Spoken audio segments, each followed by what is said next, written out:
बिस्मिल्लाहिर्रहमानिर्रहीम। अस्सलाम वालेकुम डियर स्टूडेंट्स। आज हमारा इलेक्ट्रोमैग्नेटिज्म जो सेकेंड ईयर का चैप्टर 3 है, तो इसके आज हम इम्पोर्टेंट एमसीक्यूज़ करने वाले हैं। उसमें पास्ट पेपर के एमसीक्यूज़ भी इंक्लूड होंगे। बाकी जिस तरह फेडरल, उसी तरह केपीके और उसी तरह पंजाब के जो लास्ट में उस चैप्टर के एमसीक्यूज़ है उसको भी डिस्कस करेंगे। उसके न्यूमेरिकल मतलब और उसके साथ साथ एक्सरसाइज के एमसीक्यूज़ भी डिस्कस करेंगे और उसके साथ साथ जो एग्जांपल है वो भी डिस्कस करेंगे। तो इंशाल्लाह हर एमसीक्यूज़ हम डिस्कस करेंगे इलेक्ट्रोमैग्नेटिज्म से। तो आपका हर कंसेप्ट इंशाल्लाह क्या होगा, क्लियर होगा। काइंडली अगर आप चैनल पर नए हो तो चैनल को सब्सक्राइब कर दें और बेल आइकन की घंटी को पुश कर दें ताकि आपको नए आने वाली लेक्चर की नोटिफिकेशन मिल सके।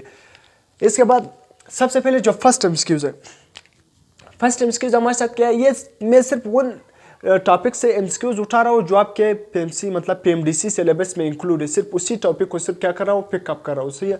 तो वैसे चैप्टर तो बहुत सारे, मैं सारे चैप्टर से एमसीक्यूज़ नहीं बना रहा हूँ, सिर्फ वो टॉपिक से बना रहा हूँ जो आपके सिलेबस में इंक्लूड है, सही है। यहाँ पर फर्स्ट एमसीक्यूज़ क्या लिखा हुआ है, the relation F is equal to, आपके साथ रिलेशन गिवन है कि force is equal to charge, bracket में क्या है, वेलोसिटी इनटू मैग्नेटिक फील्ड, सही है। इसके ऊपर आप वेक्टर फॉर्म भी लिख देना। The force is perpendicular to, आपसे पूछ रहे ये फोर्स, इस रिलेशन में ये फोर्स किसके साथ क्या है, परपेंडिकुलर है, किसके साथ परपेंडिकुलर है। ऑप्शन ए में क्या लिखा हुआ है, the force is perpendicular to velocity, सही है। ऑप्शन ए में मतलब ये फोर्स क्या है, परपेंडिकुलर किसके साथ है, वेलोसिटी के साथ है, मैग्नेटिक फील्ड के साथ है, किसके साथ। ऑप्शन ए में लिखा हुआ है वेलोसिटी के साथ परपेंडिकुलर है। ऑप्शन बी में लिखा हुआ है मैग्नेटिक फील्ड के साथ परपेंडिकुलर है। ऑप्शन सी में लिखा हुआ है both A and B. Option D में लिखा है ओनली टू मैग्नेटिक फील्ड। याद रखना, अगर आपने कोई क्रॉस प्रोडक्ट पढ़ा है ना, इन यहाँ पर क्या है, तो F is equal to charge V into B, तो ये क्या है, क्रॉस प्रोडक्ट। तो फोर्स क्या है, force is equal to Q V B। अगर आप क्रॉस को रिमूव करोगे तो क्या लिखोगे, साइन थीटा। याद रखना ये फोर्स क्या है, ये फोर्स क्या है, इस वेलोसिटी के साथ भी क्या है, परपेंडिकुलर है। ये फोर्स क्या है, इस मैग्नेटिक फील्ड के साथ भी क्या है, परपेंडिकुलर है। ये दोनों ही के साथ क्या है, परपेंडिकुलर है। जिधर भी क्रॉस प्रोडक्ट आएगा तो उसका जो नेट इफेक्ट होगा, ये V और B का क्रॉस प्रोडक्ट किसके इक्वल है, और साथ में चार्ज उसके साथ मल्टीप्लाई करोगे तो किसके इक्वल आएगा, फोर्स। तो इसलिए क्रॉस प्रोडक्ट का जो रिजल्टेंट आएगा वो क्या होगा, बाकी सब के साथ क्या होगा, परपेंडिकुलर होगा। तो V के साथ भी 90 डिग्री बनाना होगा, परपेंडिकुलर का मतलब ये P के साथ भी क्या होगा, 90 डिग्री पर होगा। तो इसलिए ये फोर्स वेलोसिटी के साथ भी परपेंडिकुलर है, बी के साथ मतलब मैग्नेटिक फील्ड के साथ भी परपेंडिकुलर। तो ऑप्शन बी क्या होगा, करेक्ट होगा, सही है। इसके बाद MCQ number 2, the electric force changes the magnitude and direction of velocity. ये fast paper UHS past paper का एमसीक्यूज है। यहाँ पर आपसे पूछा हुआ है कि जो इलेक्ट्रिक फोर्स है वो मतलब magnitude and direction of velocity दोनों को ही चेंज करता है, सही है। इलेक्ट्रिक फोर्स वेलोसिटी की डायरेक्शन और मैग्नीट्यूड दोनों ही को क्या करता है, चेंज करता है।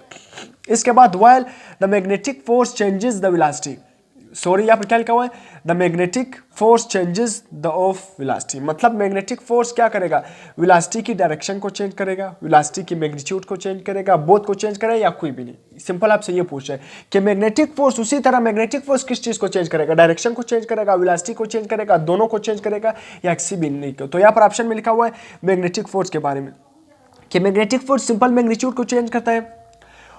इसी तरह magnetic force simple only direction को चेंज करता है, वेलोसिटी की सिंपल डायरेक्शन को चेंज करेगा, यहाँ पर आपसे लिखा हुआ है।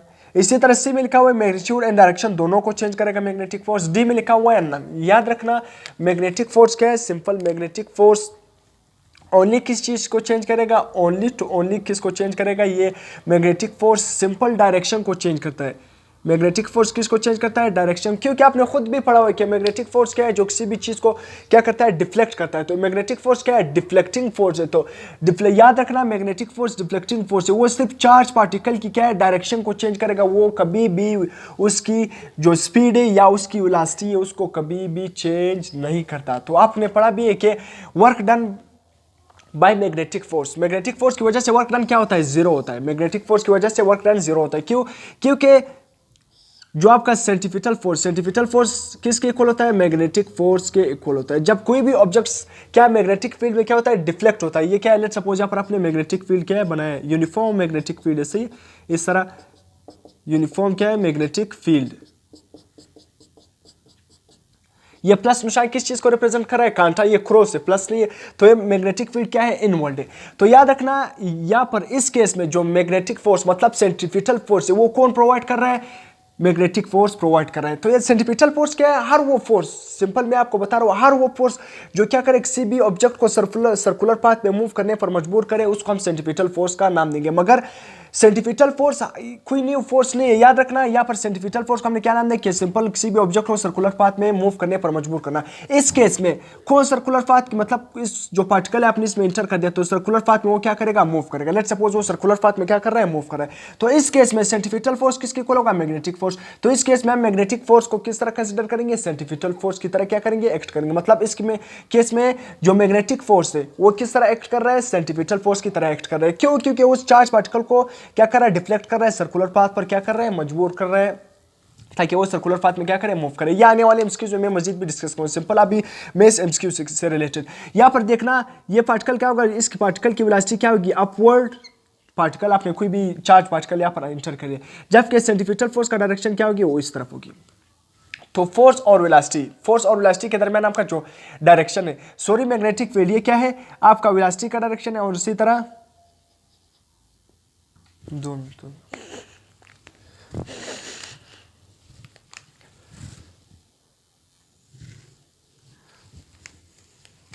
तो यहां पर वेलोसिटी, ये क्या है? वेलोसिटी, और ये क्या है? Centripetal force. और सेंट्रीपिटल फोर्स कौन फॉरवर्ड कर रहा है? Magnetic force.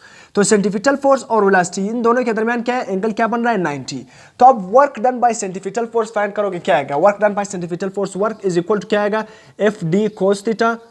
यहाँ पर दोनों क्या है? परपेंडिकुलर है। सेंट्रीपिटल फोर्स और वेलोसिटी दोनों क्या है?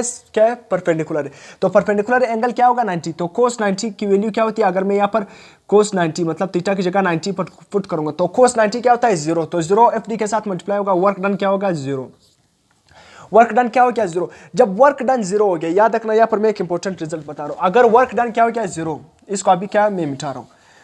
वर्क डन 0 मैंने आपको चैप्टर थर्ड में आपने पढ़ा है कि वर्क डन किसकी इक्वल है? Work done change of kinetic energy के इक्वल। इसी तरह work done change of potential energy, work done दोनों के चेंज के भी इक्वल है। तो वर्क डन किसके इक्वल है? Work done is equal to W is equal to change of kinetic energy. अगर वर्क डन 0 है तो चेंज ऑफ काइनेटिक एनर्जी भी क्या होगा? 0 होगा। चेंज ऑफ काइनेटिक एनर्जी भी क्या होगा? 0 होगा। इसी तरह मगर सिंपल काइनेटिक एनर्जी क्या रहेगी? कांस्टेंट। सिंपल काइनेटिक एनर्जी की बात कर रहा हूं, चेंज नहीं। तो सिंपल काइनेटिक एनर्जी क्या रहेगी? कांस्टेंट। अगर काइनेटिक एनर्जी कांस्टेंट रहेगी तो याद रखना स्पीड भी क्या रहेगी? स्पीड भी क्या रहेगी? कांस्टेंट रहेगी। स्पीड भी क्या रहेगी? कांस्टेंट। क्योंकि काइनेटिक एनर्जी का फार्मूला क्या है? 1 divided by 2 mv²। 1 divided by 2 mv²। सही है। अगर काइनेटिक एनर्जी कांस्टेंट रहेगी तो स्पीड भी क्या रहेगी? कांस्टेंट। आपको रिलेशन से भी नजर आ रहा है कि work done by centripetal force क्या होता है? 0। तो वर्क डन किसके इक्वल होता है? Change of kinetic energy. Change of kinetic energy और वर्क डन दोनों क्या है? 0। सही है। तो चेंज ऑफ काइनेटिक एनर्जी अगर 0 है तो काइनेटिक एनर्जी सिंपल क्या रहेगी? कांस्टेंट। स्पीड भी क्या रहेगा? कांस्टेंट। तो इसलिए स्पीड क्या रहता है? कांस्टेंट रहता है। मैग्नेटिक फोर्स सिंपल किस चीज को चेंज करता है? डायरेक्शन को चेंज करता है। वो इस पार्टिकल को क्या करेगा? इस पार्टिकल को इस तरह सर्कुलर पाथ में घुमाने पर मजबूर करेगा, मगर उसकी स्पीड को चेंज नहीं करेगा। उसकी स्पीड को चेंज नहीं कर रहा है, डायरेक्शन हर पॉइंट पर चेंज कर रहा है, उसको डिफ्लेक्ट कर रहा है, मगर स्पीड नहीं चेंज कर रहा है। आपको रिलेशन से भी मैंने आपको बता दिए, ये भी इंपॉर्टेंट रिलेशन से आपसे पूछे जा सकते हैं, ये भी आपने याद रखना है। तो magnetic force simple only change the direction, magnetic force. इसके बाद MCQ number 3, 2 long straight wire have a current flowing in them.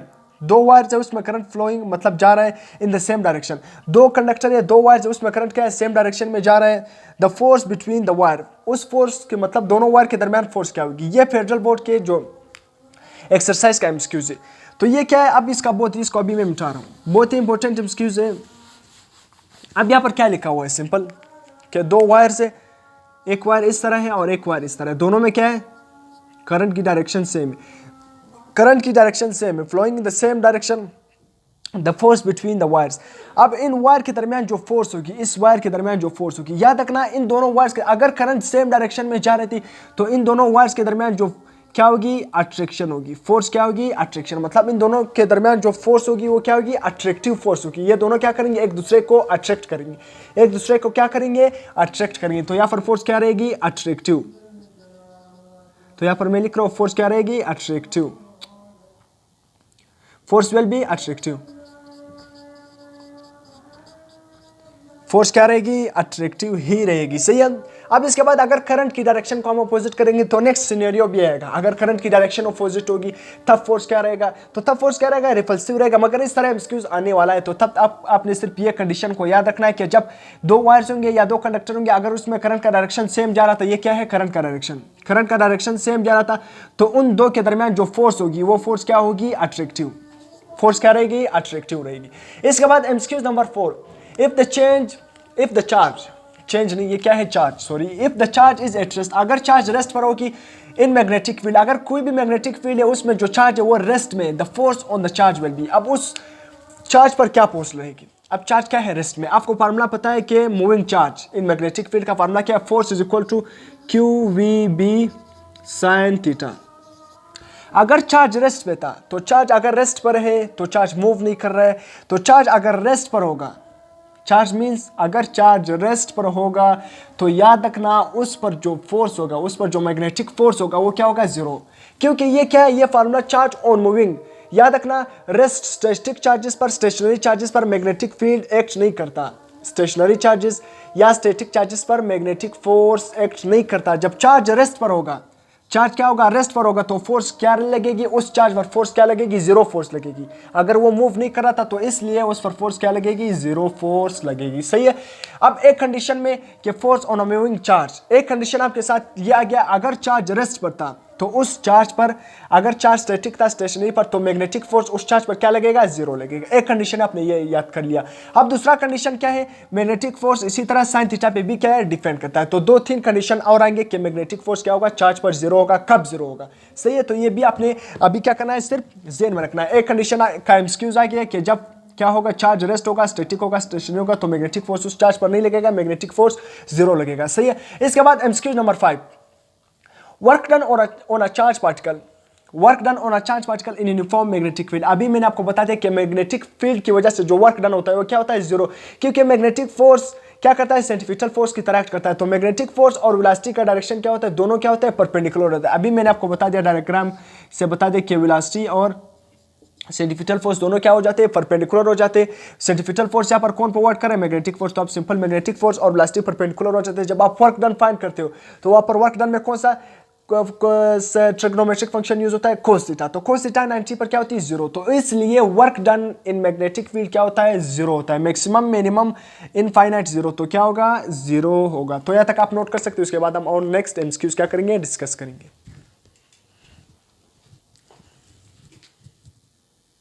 MCQs number 6, two long straight wire have current flowing in the opposite direction. अब उसी तरह एक और MCQs है कि दो वायर है, उसमें करंट क्या कर रहे हैं, फ्लो कर रहे हैं, मगर अपोजिट डायरेक्शन में। The force between the wires, अब उन दोनों वायर के दरमियान फोर्स किस तरह होगी, ये भी उसी तरह कंडीशन आपको गिवन है। दो वायर्स है, एक वायर ये है उसी तरह और एक वायर ये है, दोनों में करंट क्या है, अपोजिट डायरेक्शन। इसमें करंट लेट्स सपोज डाउनवर्ड और इसमें करंट क्या होगा, अपवर्ड। तो दोनों में करंट क्या है, अपोजिट डायरेक्शन में। अब आपसे पूछे the force between the wire, अब इन दोनों वायर के दरमियान फोर्स क्या होगी। याद रखना इन दोनों वायर के दरमियान जो मैग्नेटिक फोर्स होगी, अब इस केस में क्या होगी, रिपल्सिव होगी। जब दोनों करंट क्या करेंगे, अपोजिट डायरेक्शन में मूव करेंगे, तो इन दोनों के दरमियान जो फोर्स होगी वो क्या होगी, रिपल्सिव फोर्स होगी। ये भी आपने याद करना है, रिपल्सिव फोर्स होगी। अब क्यों होगी, ये डिटेल में नहीं जा रहा, आपने लेक्चर पढ़ा होगा कि क्यों होगी, तो आपने याद करना है, आपने लेक्चर भी लिया हुआ है। तो इसलिए मैग्नेटिक फोर्स क्या होगी, रिपल्सिव होगी। कब रिपल्सिव होगी, ये कंडीशन आपने याद रखना। अगर करंट अपोजिट डायरेक्शन में थे तो उन दोनों के दरमियान जो फोर्स होगी वो क्या होगी, रिपल्सिव होगी। इससे पिछले लेक्चर में जो अभी कुछ 2-3 एमसीक्यूज पहले तीसरा एमसीक्यूज था, उसमें मैंने पढ़ा अगर करंट सेम डायरेक्शन था तो फिर इन दोनों के दरमियान जो फोर्स होगी वो अट्रैक्टिव होगी। अगर अपोजिट डायरेक्शन तो रिपल्सिव, अपोजिट से आपने याद रखना, अपोजिट होगी तो रिपल्सिव होगी। इसके बाद what will be magnetic force on the electron, आपसे पूछा है कि इलेक्ट्रॉन पर मैग्नेटिक फोर्स क्या होगी। विच इज पैरेलल, मैग्नेटिक फोर्स क्या होगी, हैविंग स्पीड, आपके साथ स्पीड कितना गिवन है, 30 मीटर पर second. Which is parallel to the magnetic field, वो क्या है, parallel to the magnetic field of 4 tesla. ये क्या है, 4 टेस्ला, ये मैग्नेटिक फील्ड आपको गिवन है। टेस्ला क्या है, मैग्नेटिक फील्ड का यूनिट है। तो आगे हम मजीद इसके यूनिट भी डिस्कस करेंगे, इंपॉर्टेंट। इस चैप्टर में यूनिट भी बहुत सारे थे, मैग्नेटिक फील्ड का वेबर, मतलब इस तरह कन्वर्जन आपको आना चाहिए, तो हम डिस्कस भी करेंगे।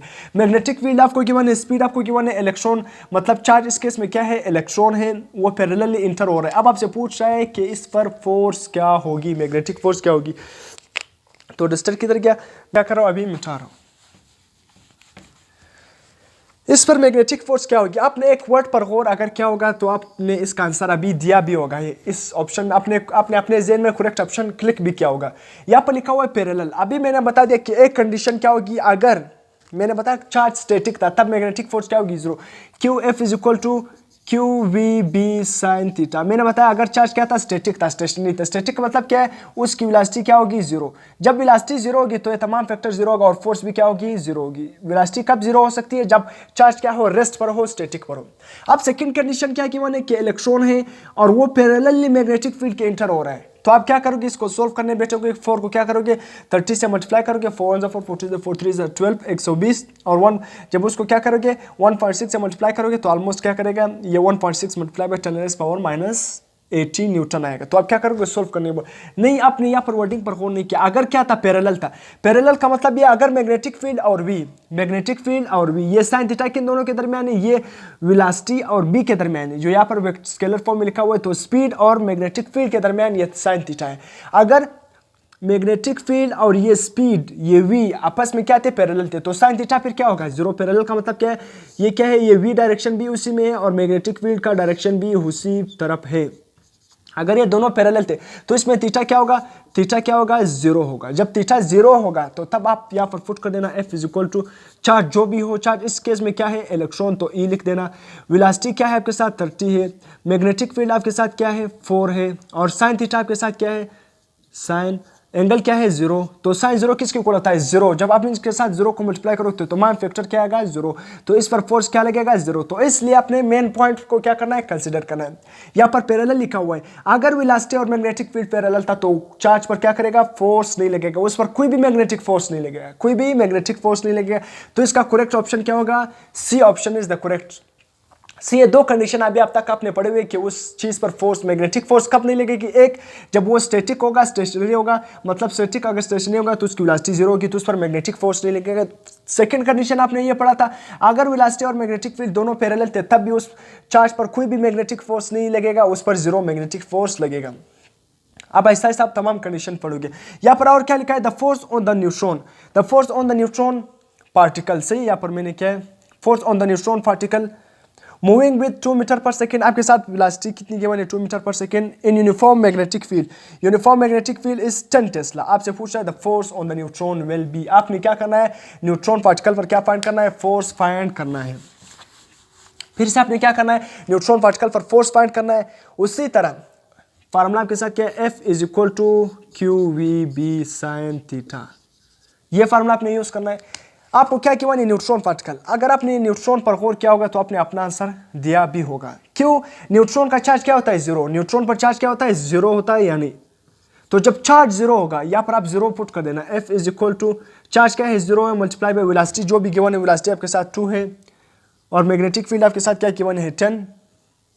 साइन थीटा नहीं गिवन है, मतलब ये दोनों क्या है, परपेंडिकुलर। साइन थीटा अगर वैल्यू गिवन नहीं होगी, इस तरह न दिया था, न पैरेलल न परपेंडिकुलर, तो आपने क्या कंसीडर कर देना है, परपेंडिकुलर कंसीडर कर देना है और यहाँ पर साइन थीटा की जगह क्या लिख देना है, 1। तो जीरो को जब आप यहाँ पर जीरो को 2 से मल्टीप्लाई करोगे, फिर 2 को 10 से, तो ये तमाम फैक्टर तो जीरो आएगा, जीरो आ रहा है यहाँ पर, तो तब सबको क्या करेगा, जीरो होगा। तो थर्ड कंडीशन आपने क्या पढ़ा कि जब चार्ज जीरो होगा, जब कोई भी ऐसा पार्टिकल जिसका चार्ज जीरो होगा तो उस पर मैग्नेटिक फोर्स भी क्या लगेगा, जीरो।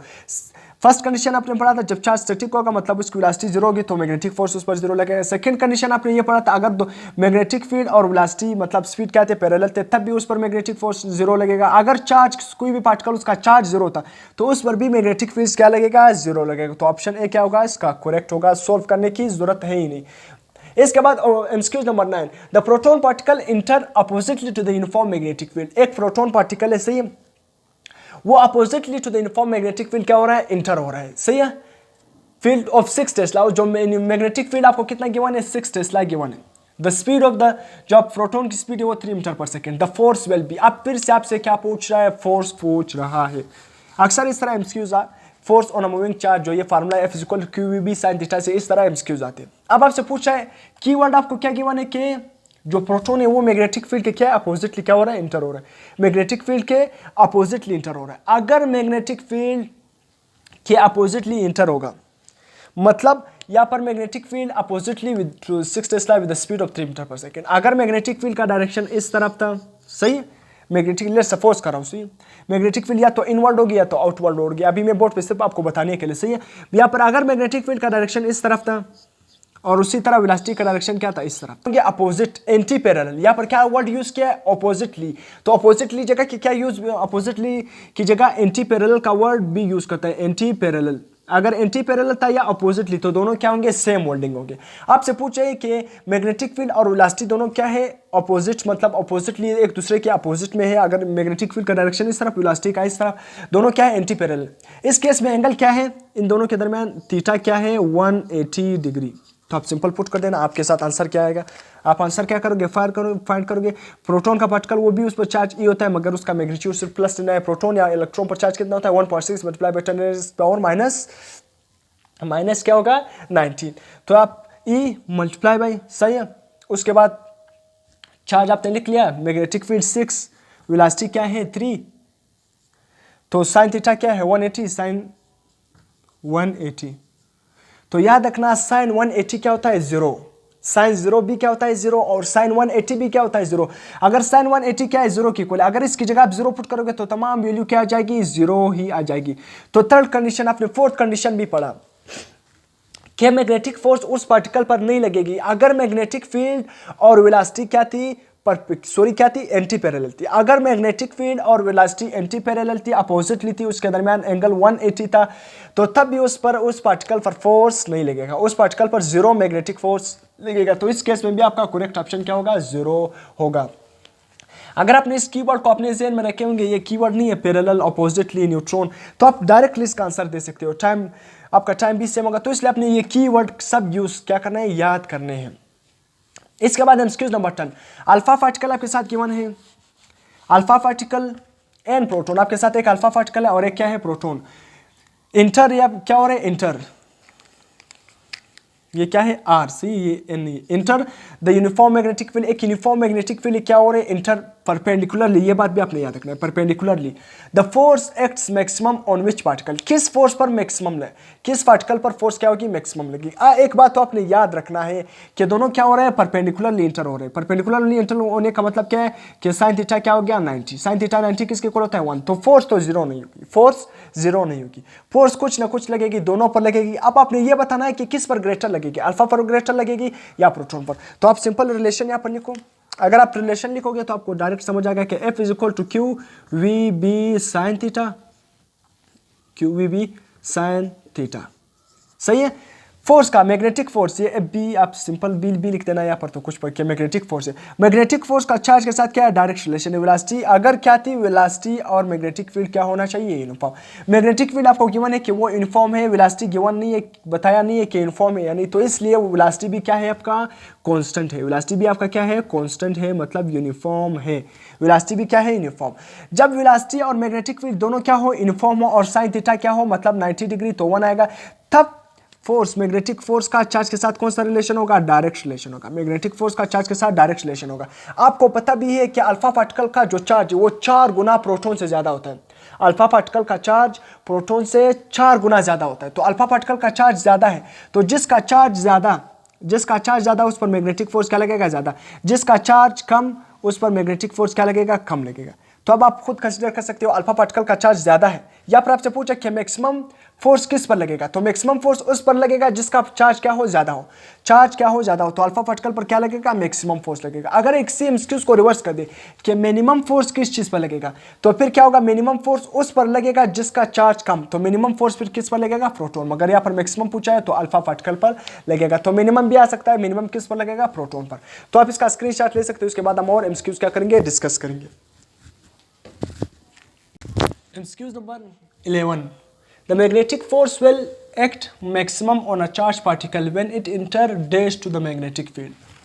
अब कोई भी मैग्नेटिक मतलब जब कोई भी चार्ज मतलब मैग्नेटिक फोर्स उस पर कब मैक्सिमम लगेगी, जब चार्ज पार्टिकल क्या हो, किस तरह इंटर हो मैग्नेटिक फील्ड। अभी मैंने आपको कुछ टाइम पहले बता दिया कि मैग्नेटिक फोर्स कब मैक्सिमम लगेगी, जब वो चार्ज क्या हो, परपेंडिकुलरली क्या हो, इंटर हो, क्या हो, परपेंडिकुलरली इंटर हो, तब उस पर क्या करेगा, उस चार्ज पर मैग्नेटिक फोर्स क्या लगेगा, मैक्सिमम। तो परपेंडिकुलरली बी में 90 डिग्री, सी में both A and B, D में पैरेलल।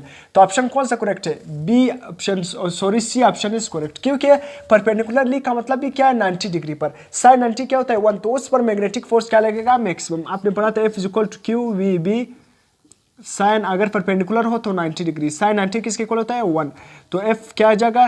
क्यू वी बी, ये मैक्सिमम फोर्स का क्या होगा? फार्मूला होगा, सही है। तो मैक्सिमम फोर्स किसके इक्वल आएगा? F max, F max is equal to Q V B. तो फोर्स कब मैक्सिमम लगेगा किसी भी चार्ज पार्टिकल पर? अगर वो मैग्नेटिक फील्ड कि क्या इंटर हो जाए, परपेंडिकुलर इंटर हो जाए, या 90 डिग्री पर आप कह सकते हैं उसे, तो उस पर क्या करेगा? उस पर फोर्स, मैग्नेटिक फोर्स मैक्सिमम लगेगा, both A and B. MCQs number 12, ये क्या है? पास्ट पेपर का एमसीक्यूज है, यूएचएस पास्ट पेपर का ये एमसीक्यूज है। ये क्या है? कुछ यूएचएस पास्ट पेपर के एमसीक्यूज है। A charge projected with velocity, एक चार्ज को आपने प्रोजेक्ट किया है विद वेलोसिटी क्या है? 10 मीटर पर second, and magnetic field 10 tesla है। सही, आपने डेटा को नोट करना है। At an angle of, angle क्या है? 60 डिग्री। सही, एंगल भी दिया है, तो इस केस में जो मैग्नेटिक फोर्स क्या है? 0 कब होता था? 0 डिग्री पर, मतलब अपोजिटली या एंटी पैरेलल पर या पैरेलल पर, 0 डिग्री पर या 180 डिग्री पर। तो ये तो ना 0 है ना 180, तो मैग्नेटिक फोर्स 0 नहीं होगी। कोई एनी अदर एंगल है 60 डिग्री, तो इस पर मैग्नेटिक फोर्स क्या होगी? 0 नहीं होगी। एंगल आपको गिवन है। अब आपने क्या करना है? If the force exerted by charge particle, force भी आपको इतना गिवन है। आपने the value of charge will be, आपने चार्ज सिंपल क्या करना है? फाइंड करना है। मैं रजिस्टर उठाता हूँ, चार्ज क्या करना है? फाइंड करना है। तो उसी तरह बिल्कुल आसान फार्मूला, आपने यही फार्मूले को क्या करना है? यूज करना है कि F is equal to Q V B sine theta. Q V B sine theta, यहाँ पर आप क्या करना? फोर्स आपने क्या फाइंड करना है? चार्ज फाइंड करना है। तो चार्ज इज इक्वल टू क्या आएगा? Force divided by velocity, magnetic field और साइन थीटा। तो यहाँ पर आप वैल्यू क्या करो? इंटर करो, आप खुद भी सोल्व कर सकते हो। फोर्स क्या है आपके साथ? 2.7 multiply by 10 power minus 17 divided by, इसी तरह वेलोसिटी आपके साथ क्या है? वेलोसिटी किधर है? 10 मीटर पर सेकेंड, वेलोसिटी 10 मीटर पर सेकेंड है। मल्टीप्लाई बाय मैग्नेटिक फील्ड क्या है? 10 Tesla, multiply by sine theta, theta कितना के 1 है? 60 डिग्री। तो इसको जब आप सोल्व करोगे ना, यहाँ पर जगह नहीं तो इसलिए मैं हल नहीं कर रहा, आप खुद इसको जब सोल्व करोगे ना, तो आंसर आपके साथ क्या आएगा? आंसर आपके साथ आएगा almost 3.2 multiply by 10 power minus 19 coulomb. सही है, आपको समझ आएगा। आप सिंपल इसको मल्टीप्लाई करो, साइन 60 अंडर रूट 3/2 के इक्वल होता है। साइन 60 किसके इक्वल होता है? Under root 3/2। तो यहाँ पर लिख देना अंडर रूट 3/2। ऑलमोस्ट आप सोल्व करेंगे 0.866 इस तरह आएगा। उसके मल्टीप्लाई करो यहाँ पर 10 के साथ, तो आपके साथ आंसर आएगा। फिर इसके साथ डिवाइड करो, almost 3.2 multiply by 10 power minus 19 coulomb आएगा। सही है। इसके बाद ये यूएचएस पास पेपर का एमसीक्यूज है, मतलब आपने डेटा को समझना है। एमसीक्यूज आसान आते हैं, सही है, इतने मुश्किल एमसीक्यूज नहीं आते। इसके बाद the force experience by a moving charge is given bye, ये भी यूएचएस पास पेपर का एमसीक्यूज है कि जब कोई भी चार्ज, मूविंग चार्ज क्या हो, जा रहा हो, तो उस पर फोर्स लगेगा किस तरह? F is equal to Q bracket में V cross B, F is equal to I L cross B, F is equal to BA cos theta. D में क्या लिखा? F is equal to mu naught number of turn, I का मतलब क्या है? Current, number, N का मतलब क्या? नंबर। अब अभी मैंने आपको बता दें कि मैग्नेटिक फोर्स, जब कोई भी चार्ज मैग्नेटिक फोर्स में मूव कर रहा हो, तो उस पर मैग्नेटिक फोर्स क्या लगता है? F is equal to Q V B sine theta, या अगर वेक्टर फॉर्म में आप लिखोगे कि Q is equal to V cross B, angle किन दोनों के दरमियान होगा? V और B के दरमियान एंगल होता है। तो ये फॉर्मूला क्या है? आपके साथ करेक्ट होगा। इसके बाद magnetic permeability SI will be, SI unit magnetic permeability का क्या है? ये आपके साथ म्यू नोट क्या है? ये म्यू नोट को हम क्या कहते हैं? मैग्नेटिक परमेबिलिटी, इसको हम क्या कहते हैं? Mu naught. म्यू नोट की वैल्यू क्या होती है? 4/5 मल्टीप्लाई बाई 10 पावर माइनस 7। इसका यूनिट क्या होता है? वेबर। इसका यूनिट वेबर पर एम्पेयर पर मीटर। तो वेबर पर एम्पेयर पर मीटर, और ये इसकी वैल्यू है। तो आप यहाँ पर चेक करो, वेबर पर एम्पेयर नहीं, वेबर पर एम्पेयर और मीटर स्क्वायर, ये मीटर सिंपल, यानी ये वेबर एम्पेयर और नीचे क्या है? पर मीटर, ये नहीं होगा। तो वेबर, ये क्या है? एम्पेयर, ये भी क्या है? मीटर। तो ये दोनों ऊपर जाएंगे, तो वेबर पर एम्पेयर पर मीटर। ऑप्शन डी क्या होगा? करेक्ट होगा। इसके बाद option MCQ number 15, when an proton is enter along the magnetic field, आपने यहाँ पर कौन सा वर्ड यूज किया है? अलोंग, कि जब एक प्रोटॉन को आप क्या करो? Along the magnetic field enter कर दो, तब it motion, then it motion will be, option में क्या? अनडिफ्लेक्टेड, ऑप्शन बी में हेलिकल, ऑप्शन सी में सर्कुलर, ऑप्शन डी में कर्व। अब क्या होगी? एक अलोंग, आपने कुछ वर्डिंग मैंने आपको बताया कि आप कीवर्ड को याद रखो। आपको हर एमसीक्यूज है जो इलेक्ट्रोमैग्नेटिज्म में की वर्डिंग याद करो, इसके बाकी सारे एमसीक्यूज आसान है। की वर्डिंग ये अलोंग, अलोंग या पैरेलल, ये दोनों क्या है, सेम है। अलोंग आ जाए या पैरेलल आ जाए, अलोंग आ जाए या पैरेलल, तो ये दोनों क्या होंगे, सेम। मतलब यहाँ पर जो प्रोटॉन है वो मैग्नेटिक फील्ड के क्या है, पैरेलल, तो यहाँ पर पैरेलल इंटर हुआ है। तो यहाँ पर बी और वी का भी इसी तरह डायरेक्शन है और बी का भी, वेलोसिटी और बी दोनों क्या है, दोनों क्या है, सेम डायरेक्शन है। अलोंग का मतलब क्या है, सेम।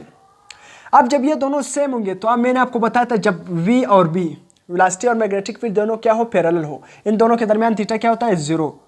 जब थीटा जीरो हो तो आप F is equal to F force, magnetic force भी इस पर क्या लगेगा, जीरो, क्योंकि F is equal to Q B sine theta, sine zero किसके इक्वल होता है, जीरो, तो ये तमाम फैक्टर जीरो हो जाएगा। तो मैग्नेटिक फोर्स F भी इस पर क्या लगेगा, जीरो। जब मैग्नेटिक फोर्स इस पर लगेगा ही नहीं, या पर आप प्रोटॉन इंटर करो या इलेक्ट्रॉन इंटर करो, सही है, तो इस पर मैग्नेटिक फोर्स लगेगा ही नहीं। अगर आप इसमें न्यूट्रॉन भी इंटर करते हो तो उस पर भी मैग्नेटिक फोर्स नहीं होता, क्योंकि उसका तो ऑलरेडी फिर और कुछ भी नहीं लगेगा, उसका तो चार्ज भी जीरो होगा, तो इसलिए वो स्ट्रेट ही जाएगा, कोई भी उसका मोशन डिफ्लेक्ट नहीं होगा, ना सर्कुलर में होगा ना कर में होगा, क्योंकि उस पर मैग्नेटिक फोर्स ही नहीं लग रहा है, वो डिफ्लेक्ट नहीं हो रहा है, ना ऊपर की तरफ जा रहा है ना नीचे ना कर, तो इसलिए उस पर मैग्नेटिक फोर्स नहीं लगेगा, जिस तरह वो आ रहा है उसी तरह वो जाएगा। तो अनडिफ्लेक्टेड, अनइफेक्टेड वो उसी तरह जाएगा, अनइफेक्टेड जाएगा। तो यहाँ तक आप नोट कर सकते हो। उसके बाद हम और एमसीक्यूज क्या करेंगे, डिस्कस करेंगे। MCQs number 16, the unit of magnetic induction will be. आपसे क्या पूछा हुआ है कि मैग्नेटिक इंडक्शन का यूनिट क्या है। अब यहाँ पर मैंने कुछ वर्डिंग लिखी है, magnetic induction, magnetic field strength, magnetic flux density, ये तमाम के तमाम क्या है, सेम है। मैग्नेटिक इंडक्शन आ जाए, मैग्नेटिक फील्ड आ जाए, मैग्नेटिक फील्ड स्ट्रेंथ आ जाए, या मैग्नेटिक फ्लक्स डेंसिटी आ जाए, ये तमाम के तमाम वर्ड्स क्या है, सेम है। ये मैग्नेटिक फील्ड ही को क्या कर रहे होंगे, कंसिडर कर रहे होंगे, बी, जिसको हम बी से रिप्रेजेंट करते हैं। मैग्नेटिक फील्ड ही को क्या कर रहे हैं, रिप्रेजेंट कर रहे हैं। तो आपसे पूछा हुआ है मैग्नेटिक इंडक्शन का यूनिट, यहाँ पर आपसे नहीं पूछा है कि ऐसा यूनिट, सिंपल पूछा हुआ है कि यूनिट। तो याद रखना कि force on a current carrying conductor, आपके साथ जो फार्मूला है, force on a current carrying conductor F is equal to I L B sine theta, current let magnetic field और साइन थीटा। तो इसको आप क्रॉस फॉर्म में क्या लिखोगे, इस तरह, ये भी क्या है, cross product, I is equal to L cross B, सही है।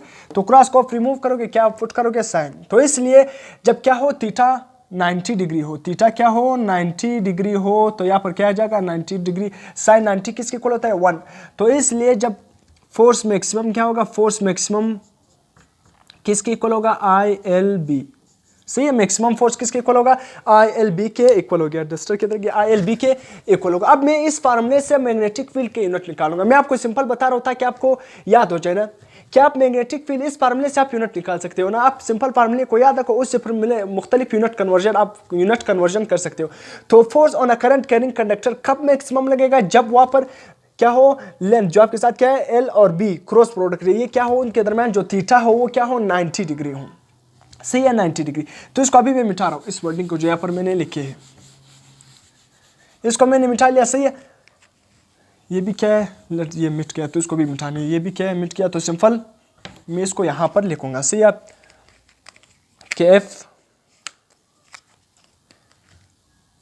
एफ मैक्सिमम फोर्स किसके इक्वल आ गया, आई एल बी, सही है, साइन थीटा। तो क्योंकि साइन 90 आ गया तो इसलिए वो क्या हो गया, तो फोर्स क्या है, साइन 90 पर क्या होता है, साइन 90 की वैल्यू 1 होती है, तो फोर्स मैक्सिमम आएगा, फोर्स मैक्सिमम। अब यहाँ पर आपने बी का यूनिट फाइंड करना है, तो B is equal to F divided by I और लेंथ। तो यहाँ पर इसका यूनिट क्या आ जाएगा, न्यूटन। मैग्नेटिक फील्ड का जो मैग्नेटिक फ्लक्स है, मैग्नेटिक इंडक्शन है, मैग्नेटिक फील्ड है या मैग्नेटिक फील्ड स्ट्रेंथ, इसका यूनिट क्या है, फोर्स का यूनिट क्या है, न्यूटन। और नीचे क्या है, करंट, करंट का यूनिट क्या होता है, एम्पेयर, उसको हम ऐसे रिप्रेजेंट करते हैं। लेंथ का यूनिट क्या होता है, मीटर। तो ये ऊपर आ जाएगा, क्या बन जाएगा, न्यूटन पर एम्पेयर पर मीटर, ये क्या बन गया, इसका यूनिट बन गया। मैग्नेटिक फील्ड का ये भी यूनिट, तो आपको नजर भी आ रहा है कि न्यूटन पर एम्पेयर पर मीटर, ये भी इसका यूनिट है। मैग्नेटिक इंडक्शन या magnetic flux density, magnetic flux नहीं, मैग्नेटिक फ्लक्स डेंसिटी, सही है, मैग्नेटिक फ्लक्स का यूनिट अलग होता है। तो इसलिए मैग्नेटिक फ्लक्स डेंसिटी और मैग्नेटिक फ्लक्स, आपने इसमें क्या है, फर्क करना है। मैग्नेटिक फ्लक्स अलग चीज है, सही है। तो यहाँ पर एक यूनिट ये बन गया। तो मैग्नेटिक फील्ड का ऐसा यूनिट क्या होता है, टेस्ला, सही, जिसको हम टी से रिप्रेजेंट करते हैं, टेस्ला। तो टेस्ला किसके इक्वल है, न्यूटन पर एम्पेयर पर मीटर, सही है, न्यूटन पर एम्पेयर पर मीटर। और याद रखना सीजीएस सिस्टम में अगर आप इसका यूनिट निकालोगे, सीजीएस सिस्टम में, किस में, सीजीएस में निकालोगे, तो इसका यूनिट क्या होगा, मैक्सवेल पर सेंटीमीटर स्क्वायर, मैक्सवेल पर सेंटीमीटर स्क्वायर, ये सीजीएस सिस्टम में इसका यूनिट है। तो ये यूनिट भी बन गया, ये टेस्ला भी बन गया, ये भी बन गया। अब याद रखना गैस भी इसका क्या है, यूनिट है, ये गैस क्या है, इसका यूनिट है। तो इसलिए गास भी क्या है, इसका यूनिट है, गास भी इसका यूनिट है। और आपने ये रिलेशन भी याद रखना है, जो एक टेस्ला है, एक टेस्ला किसके इक्वल है, 10⁻⁴। 1 टेस्ला इज इक्वल टू 10⁻⁴ गास, जिसको मैं सिर्फ जी लिख रहा हूं। तो इसलिए ये आपने याद भी रखना है ये रिलेशन कि एक टेस्ला 10⁻⁴ गास के इक्वल है। तो magnetic field induction, magnetic field strength, magnetic flux density, ये यूनिट भी है, ये भी है, ये भी है, और ये गास भी है। और साथ साथ में आपके साथ ये तमाम वेबर पर मीटर भी है, याद रखना। अगर आप मैग्नेटिक फ्लक्स को देखोगे, मैग्नेटिक फ्लक्स किसके इक्वल है, flux is equal to B.A। सही, अगर आप यहां से यूनिट निकालोगे तो यहां पर क्या आएगा, जो मैग्नेटिक फ्लक्स है, मैग्नेटिक फ्लक्स का यूनिट क्या होता है, वेबर होता है। मैग्नेटिक फ्लक्स का यूनिट क्या है, वेबर। तो इसलिए अगर मैं B का यूनिट निकालूंगा तो क्या आएगा, flux divided by area. Flux का, मैग्नेटिक फ्लक्स का, तो यहां से आप एक और एमसीक्यू याद कर सकते हो कि जो मैग्नेटिक फ्लक्स है उसका यूनिट क्या होता है, वेबर। ये भी आपने याद रखना है, सही है। तो मैग्नेटिक फ्लक्स का यूनिट क्या है, वेबर, नीचे एरिया, वेक्टर एरिया, और इसका यूनिट क्या होता है, मीटर स्क्वायर। तो इसलिए वेबर पर मीटर स्क्वायर। तो इसलिए टेस्ला मैग्नेटिक फील्ड, तो मैग्नेटिक फील्ड का यूनिट क्या है, टेस्ला, टी। तो टेस्ला किसके इक्वल है, वेबर पर मीटर के B इक्वल है। तो यहां पर आप लिख सकते हो कि वेबर पर मीटर स्क्वायर, ये भी किसका यूनिट है, मैग्नेटिक कंडक्शन या मैग्नेटिक फील्ड स्ट्रेंथ या मैग्नेटिक फ्लक्स डेंसिटी। तो इसलिए तमाम आपने याद रखने हैं। इस तरह यहां पर मैं भी लिख सकता हूं कि एक टेस्ला किसके इक्वल होता है, वेबर पर मीटर स्क्वायर। सही, अगर मैं सिंपल आपसे पूछूं कि वेबर किसके इक्वल है, सिंपल क्या पूछूं, वेबर किसके इक्वल है, तो वेबर क्या आएगा, ये मीटर यहाँ पर माइनस तो इस साइड पे आ जाएगा, तो weber is equal to tesla metre square. तो इससे आप मुख्तलिफ किस्म की यूनिट आप फाइंड कर सकते हो। तो ये तमाम रिलेशन आप याद करो। तो इसलिए टेस्ला किसके इक्वल है, इसके इक्वल है, और सीजीएस में ये यूनिट आएगा गास, और इसी तरह टेस्ला वेबर पर मीटर स्क्वायर के भी इक्वल है। और मैंने आपको बताया, फार्मूले से भी आपको बता दिया। अगर आप भूल गए तो सिंपल फार्मूले को याद रखो, यहाँ से आप भी निकाल सकते हो कि टेस्ला किसके इक्वल होता है, वेबर पर मीटर स्क्वायर। तो तमाम के तमाम यूनिट क्या है, मैग्नेटिक इंडक्शन या मैग्नेटिक फ्लक्स डेंसिटी या मैग्नेटिक फील्ड या मैग्नेटिक फील्ड स्ट्रेंथ। इसके बाद फर्स्ट पेपर का एक और MCQ, the magnetic field is, आपके साथ मैग्नेटिक फील्ड क्या है, वेक्टर फॉर्म में गिवन है, 40I प्लस 18 के टी आपके साथ लिखा हुआ है, एंड द वेक्टर एरिया आपके साथ 5 मल्टीप्लाई बाय 10⁻⁻⁴ के in the region of loop of XY plane. आपके साथ प्लेन कौन सी गिवन है, XY। The magnetic flux will be, आपसे एक सिंपल क्या पूछा है, मैग्नेटिक फ्लक्स। इसको अभी मैं मिटा रहा हूं, आपसे मैग्नेटिक फ्लक्स पूछा कि मैग्नेटिक फ्लक्स क्या होगा। तो सिंपल मैग्नेटिक फ्लक्स आपने याद रखना है, मैग्नेटिक फ्लक्स अभी मैंने आपको फार्मूला बता दिया कि magnetic flux is equal to B.A। अगर आप डॉट प्रोडक्ट को रिमूव करेंगे तो ये क्या आ जाएगा,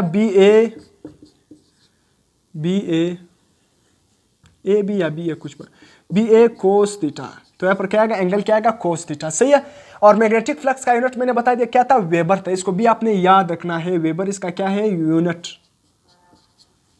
मैग्नेटिक फ्लक्स का क्या यूनिट, क्या है, वेबर इसका क्या है, यूनिट है। तो आपसे सिंपल क्या पूछा है कि आप मैग्नेटिक फ्लक्स, इस फ्लक्स को फाइंड करो। आपको वेक्टर फॉर्म में गिवन है, याद रखना। वो उसने पूछा कि जो वेक्टर एरिया है वो किस प्लेन में, XY प्लेन। ये आपके साथ X और ये क्या आपके साथ Y प्लेन, ये X प्लेन। तो इसलिए एरिया आपके साथ जो गिवन है वो किस प्लेन में आ रहा है, आपको यहाँ पर K भी गिवन है। K का मतलब क्या है, Z, जो Z हमारे साथ एक्सिस होते हैं, Z एक्सिस को हम किस यूनिट वेक्टर से रिप्रेजेंट करते हैं, K से भी रिप्रेजेंट करते हैं। तो X एक्सिस, यहाँ पर आप यूनिट वेक्टर इसके लिए K यूज करते हैं, Y के लिए हम J यूनिट वेक्टर यूज करते हैं, X के लिए हम क्या यूज करते हैं, I। तो आपसे गिवन है कि एरिया आपको ये गिवन है, आप सिंपल मैग्नेटिक फ्लक्स फाइंड करो। सिंपल ये क्या, अब यहाँ पर हम क्या करेंगे, इसको फाइंड करेंगे। सही है। अगर XY गिवन नहीं वक्त, तो मतलब XY प्लेन गिवन है, तो ये एरिया किस डायरेक्शन में, वेक्टर एरिया Z प्लेन में। किस प्लेन में, Z प्लेन में। तो सिंपल आप यहाँ पर flux is equal to B, magnetic field की वैल्यू क्या है, 40I प्लस 18K, साथ में यूनिट गिवन है टेस्ला, फिलहाल लिखने की जरूरत नहीं है तो मैं फाइंड कर रहा हूँ। मल्टीप्लाई बाई एरिया आपके साथ क्या है, 5 multiply by 10⁻⁻⁴, 5 multiply by 10⁻⁴K। तो आपको नजर आ रहा है कि सिंपल 40I यहाँ पर यूनिट, जब आपने इसको मल्टीप्लाई करना है ना, तो I वाली को I से मल्टीप्लाई करोगे, K वाली को K से मल्टीप्लाई करो, फिर एडिशन सब्ट्रैक्शन करोगे, आपके साथ आंसर आएगा। मगर यहाँ पर आपके साथ I वाली रकम मौजूद है, मगर यहाँ पर I वाली रकम मौजूद नहीं है जो X एक्सिस में, तो इसलिए 40I तो कैंसिल हो गया। सिंपल 18k को आप 5 मल्टीप्लाई बाय 10 यहाँ पर भी k वाला यूनिट वेक्टर, यहाँ पर ये दोनों क्या z एक्सिस में आ रहे हैं, तो इसलिए 18 को क्या करोगे 5 मल्टीप्लाई बाय 10 पावर -4 से मल्टीप्लाई करोगे। यहाँ पर भी k यूनिट वाला वेक्टर जो मैग्नीट्यूड मौजूद है, यहाँ पर भी k वाला यूनिट वेक्टर मतलब z एक्सिस का मैग्नीट्यूड मौजूद है, तो इसलिए k को k वाले से मल्टीप्लाई करना है, i को i वाले से, j को j। अगर कोई यहाँ पर i मौजूद था यहाँ पर नहीं था तो उसको आपने निगलेक्ट कर देना है, उसको आपने क्या करना है नहीं। अगर यहाँ पर k मौजूद था यहाँ पर k मौजूद नहीं था तो फिर आपने वो k वाला को निगलेक्ट करना है, दोनों में होना चाहिए, फिर आप मल्टीप्लाई कर सकते हो, सही है। तो उसी तरह आप क्या करोगे 18 को इससे मल्टीप्लाई करोगे 40, तो निगलेक्ट को आई वाली रकम यहाँ पर मौजूद है और यहाँ पर नहीं है तो वो निगलेक्ट हो गया। 18k को 5 से मल्टीप्लाई करोगे तो क्या आएगा almost 90 multiply by 10 power -4 weber. आपके साथ ये क्या बन गया आंसर बन गया। मैग्नेटिक फ्लक्स का यूनिट क्या होता है वेबर। तो कौन सा करेक्ट ऑप्शन होगा 90 मल्टीप्लाई बाय 10 पावर 4 वेबर, या पर 90 मल्टीप्लाई बाय 10 पावर -4 वेबर, सही है, ये करेक्ट ऑप्शन हो गया। इसके बाद the uniform magnetic field, the uniform magnetic and electric field are in the same direction. जो आपके साथ यूनिफॉर्म इलेक्ट्रिक और मैग्नेटिक फील्ड है वो एक ही डायरेक्शन में जा रहे हैं। An electron is placed in the same direction, और उसी डायरेक्शन में आपने इलेक्ट्रॉन प्लेस कर दिया, देन आपके साथ क्या होगी, देन आपके साथ क्या होगी, इंक्रीजिंग स्पीड होगी इलेक्ट्रॉन की, डिक्रीजिंग स्पीड होगी, मूव इलेक्ट्रॉन मैग्नेटिक फील्ड की डायरेक्शन में मूव करेगा, नन। अब यहाँ पर मैं इसको हल करता हूँ, सही। अब सिंपल एमसीक्यूज क्या है आपके साथ, इलेक्ट्रिक फील्ड और मैग्नेटिक फील्ड क्या हुआ है, क्रिएट क्या हुआ है, ये आपके साथ क्या है पॉजिटिव चार्जेस और इस साइड पर नेगेटिव।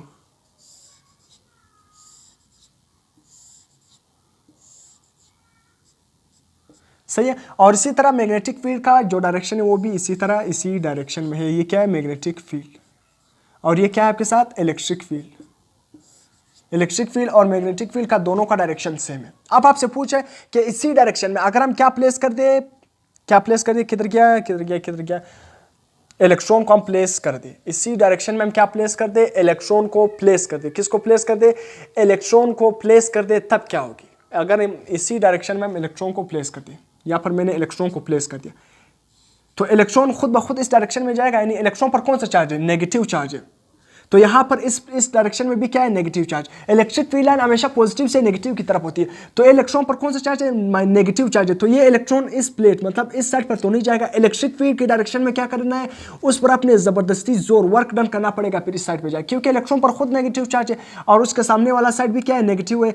तो इसलिए इलेक्ट्रॉन क्या करेगा, जो इलेक्ट्रॉन इस फील्ड अगर आप इसी डायरेक्शन में इलेक्ट्रॉन जाएगा तो इलेक्ट्रॉन की स्पीड क्या होगी, डिक्रीज, क्योंकि इस साइड में तो जाएगा ही नहीं। जब क्या करेगा, क्योंकि इस साइड पर भी नेगेटिव है, इलेक्ट्रॉन पर खुद नेगेटिव है, तो रिपल्जन होगी, इलेक्ट्रॉन की स्पीड क्या होगी, कम होगी, इलेक्ट्रॉन की स्पीड क्या होगी, डिक्रीज होगी, इलेक्ट्रॉन की स्पीड डिक्रीज होगी। सही है, क्योंकि दोनों क्या है, इस पर खुद भी नेगेटिव और सामने वाला प्लेट पर भी नेगेटिव चार्ज है, तो जब इस डायरेक्शन में जाएगा तो उस पर क्या लगेगा, रिपल्शन फोर्स लगेगा, तो उसकी स्पीड कम होगी। अब इसी एमसीक्यूज को मैंने उलट किया, इसी को मैं मिटा नहीं रहा हूं। आपसे क्या लिखा हुआ है, तो ऑप्शन क्या होगा, डी करेक्ट होगा। The uniform electric and magnetic field is created in the same direction. उसी तरह यूनिफॉर्म मैग्नेटिक और इलेक्ट्रिक फील्ड सेम डायरेक्शन में क्रिएट क्या हुआ है। The proton is placed in the same direction, then आपने प्रोटॉन प्लेस किया, अब आपने इलेक्ट्रॉन की बजाय क्या प्लेस कर दिया, प्रोटॉन प्लेस कर दिया, और प्रोटॉन पर कौन सा चार्ज होता है, पॉजिटिव चार्ज होता है उसी डायरेक्शन में। अब प्रोटॉन पर बताओ इसकी जो देन इसकी वेलोसिटी इंक्रीजिंग स्पीड होगी, डिक्रीजिंग स्पीड होगी, वो मैग्नेटिक फील्ड की डायरेक्शन में जाएगा या नन। आप क्या बताओगे, ऑप्शन कौन सा करेक्ट होगा इस केस में, इंक्रीजिंग स्पीड। क्यों, क्योंकि इलेक्ट्रॉन भी इसी डायरेक्शन में क्या करेगा, अपने इसी डायरेक्शन में प्लेस कर दिया। अब इलेक्ट्रॉन जब इसी डायरेक्शन में आपने प्लेस कर दिया, सॉरी इलेक्ट्रॉन नहीं, प्रोटॉन, प्रोटॉन पर कौन सा चार्ज है, पॉजिटिव, तो इस साइड वाला जो आने वाला इलेक्ट्रिक फील्ड भी पॉजिटिव से निकलता है नेगेटिव, तो इस साइड पर पॉजिटिव है तो इलेक्ट्रॉन पर इस साइड पर क्या लगेगा, रिपल्शन, तो इसको पुश कर देगा, इस डायरेक्शन में क्या जाएगी, स्पीड से इस साइड पर आएगी, तो इसलिए उसकी स्पीड क्या होगी, इंक्रीज कर देगी, इसकी स्पीड क्या होगी, इंक्रीज होगी, स्पीड क्या होगी, इंक्रीज। तो ऑप्शन ए करेक्ट होगा। तो इसका आप स्क्रीनशॉट ले सकते हो, उसके बाद हम नेक्स्ट एमसीक्यूज क्या करेंगे, डिस्कस करेंगे। MCQs number 21, 1 tesla is equal to, 1 tesla किसके इक्वल है। अब सिंपल आपको मैंने बताया कि force is equal to force on a current carrying conductor IL/B sine theta, तो साइन थीटा लिखने की जरूरत है ही नहीं। सही है, मतलब मैक्सिमम फोर्स आप यहाँ पर लिखो कि ये है मैक्सिमम फोर्स। जब मैक्सिमम कब फोर्स आता है, जब ये साइन थीटा क्या हो 90। अब यहाँ पर आपने क्या मालूम करना है, टेस्ला मैग्नेटिक फील्ड क्या है, मतलब टेस्ला किसके इक्वल आता है, मैग्नेटिक फील्ड का SI यूनिट क्या है, टेस्ला। तो अब टेस्ला किसके इक्वल है, सिंपल यहाँ पर B को इस साइड से निकालो, हमेशा आप यूनिट क्या है फार्मूले से निकाला करो ताकि आपको हर यूनिट कन्वर्जन आ जाए, मतलब आपके लिए आसान होगा। हर यूनिट तो आप याद नहीं कर सकते हो ना। अब B is equal to magnetic field is equal to F divided by I multiply by length या मल्टीप्लाई की ज़रूरत नहीं है, तो हमने साइन थीटा रिमूव किया, ILC या फिर मैक्सिमम फोर्स। अब सिंपल फोर्स का यूनिट क्या है, फोर्स का यूनिट न्यूटन है, और करंट का यूनिट क्या है, एम्पेयर है, और लेंथ का यूनिट क्या है, मीटर। तो ये क्या बन गया, न्यूटन पर एम्पेयर पर मीटर। ये किसके इक्वल है, टेस्ला के इक्वल है। तो ये यूनिट आपको याद होना चाहिए। इसका फर्स्ट ऑप्शन न्यूटन पर एम्पेयर पर मीटर, न्यूटन पर एम्पेयर पर मीटर। इसके बाद which particle has move in the magnetic field undeflected. वो कौन सा पार्टिकल मैग्नेटिक फील्ड में मूव करे, मतलब अनडिफ्लेक्टेड मूव करे, डिफ्लेक्ट ना हो, ना लेफ्ट की तरफ जाए ना राइट की तरफ जाए, बिल्कुल मैग्नेटिक फील्ड। लेट्स सपोज ये क्या है, यहाँ पर आपने मैग्नेटिक फील्ड क्या है बनाई है, क्रॉस मैग्नेटिक फील्ड का मतलब क्या है, इनवर्ड। अब यहाँ पर ये पार्टिकल जा रहे सी, यही पार्टिकल आपने क्या किया, कोई पार्टिकल है ये सी, मैं नाम अभी नहीं लिख रहा, ये पार्टिकल जा रहा है इसमें। ये जब आपने मैग्नेटिक फील्ड में इंटर किया, ये ना उस तरफ डिफ्लेक्ट हो रहा है, ना ऊपर की तरफ डिफ्लेक्ट हो रहा है, ना नीचे की तरफ, बल्कि ये मैग्नेटिक फील्ड से बिल्कुल स्ट्रेट आउट बाहर जाता है, undeflected.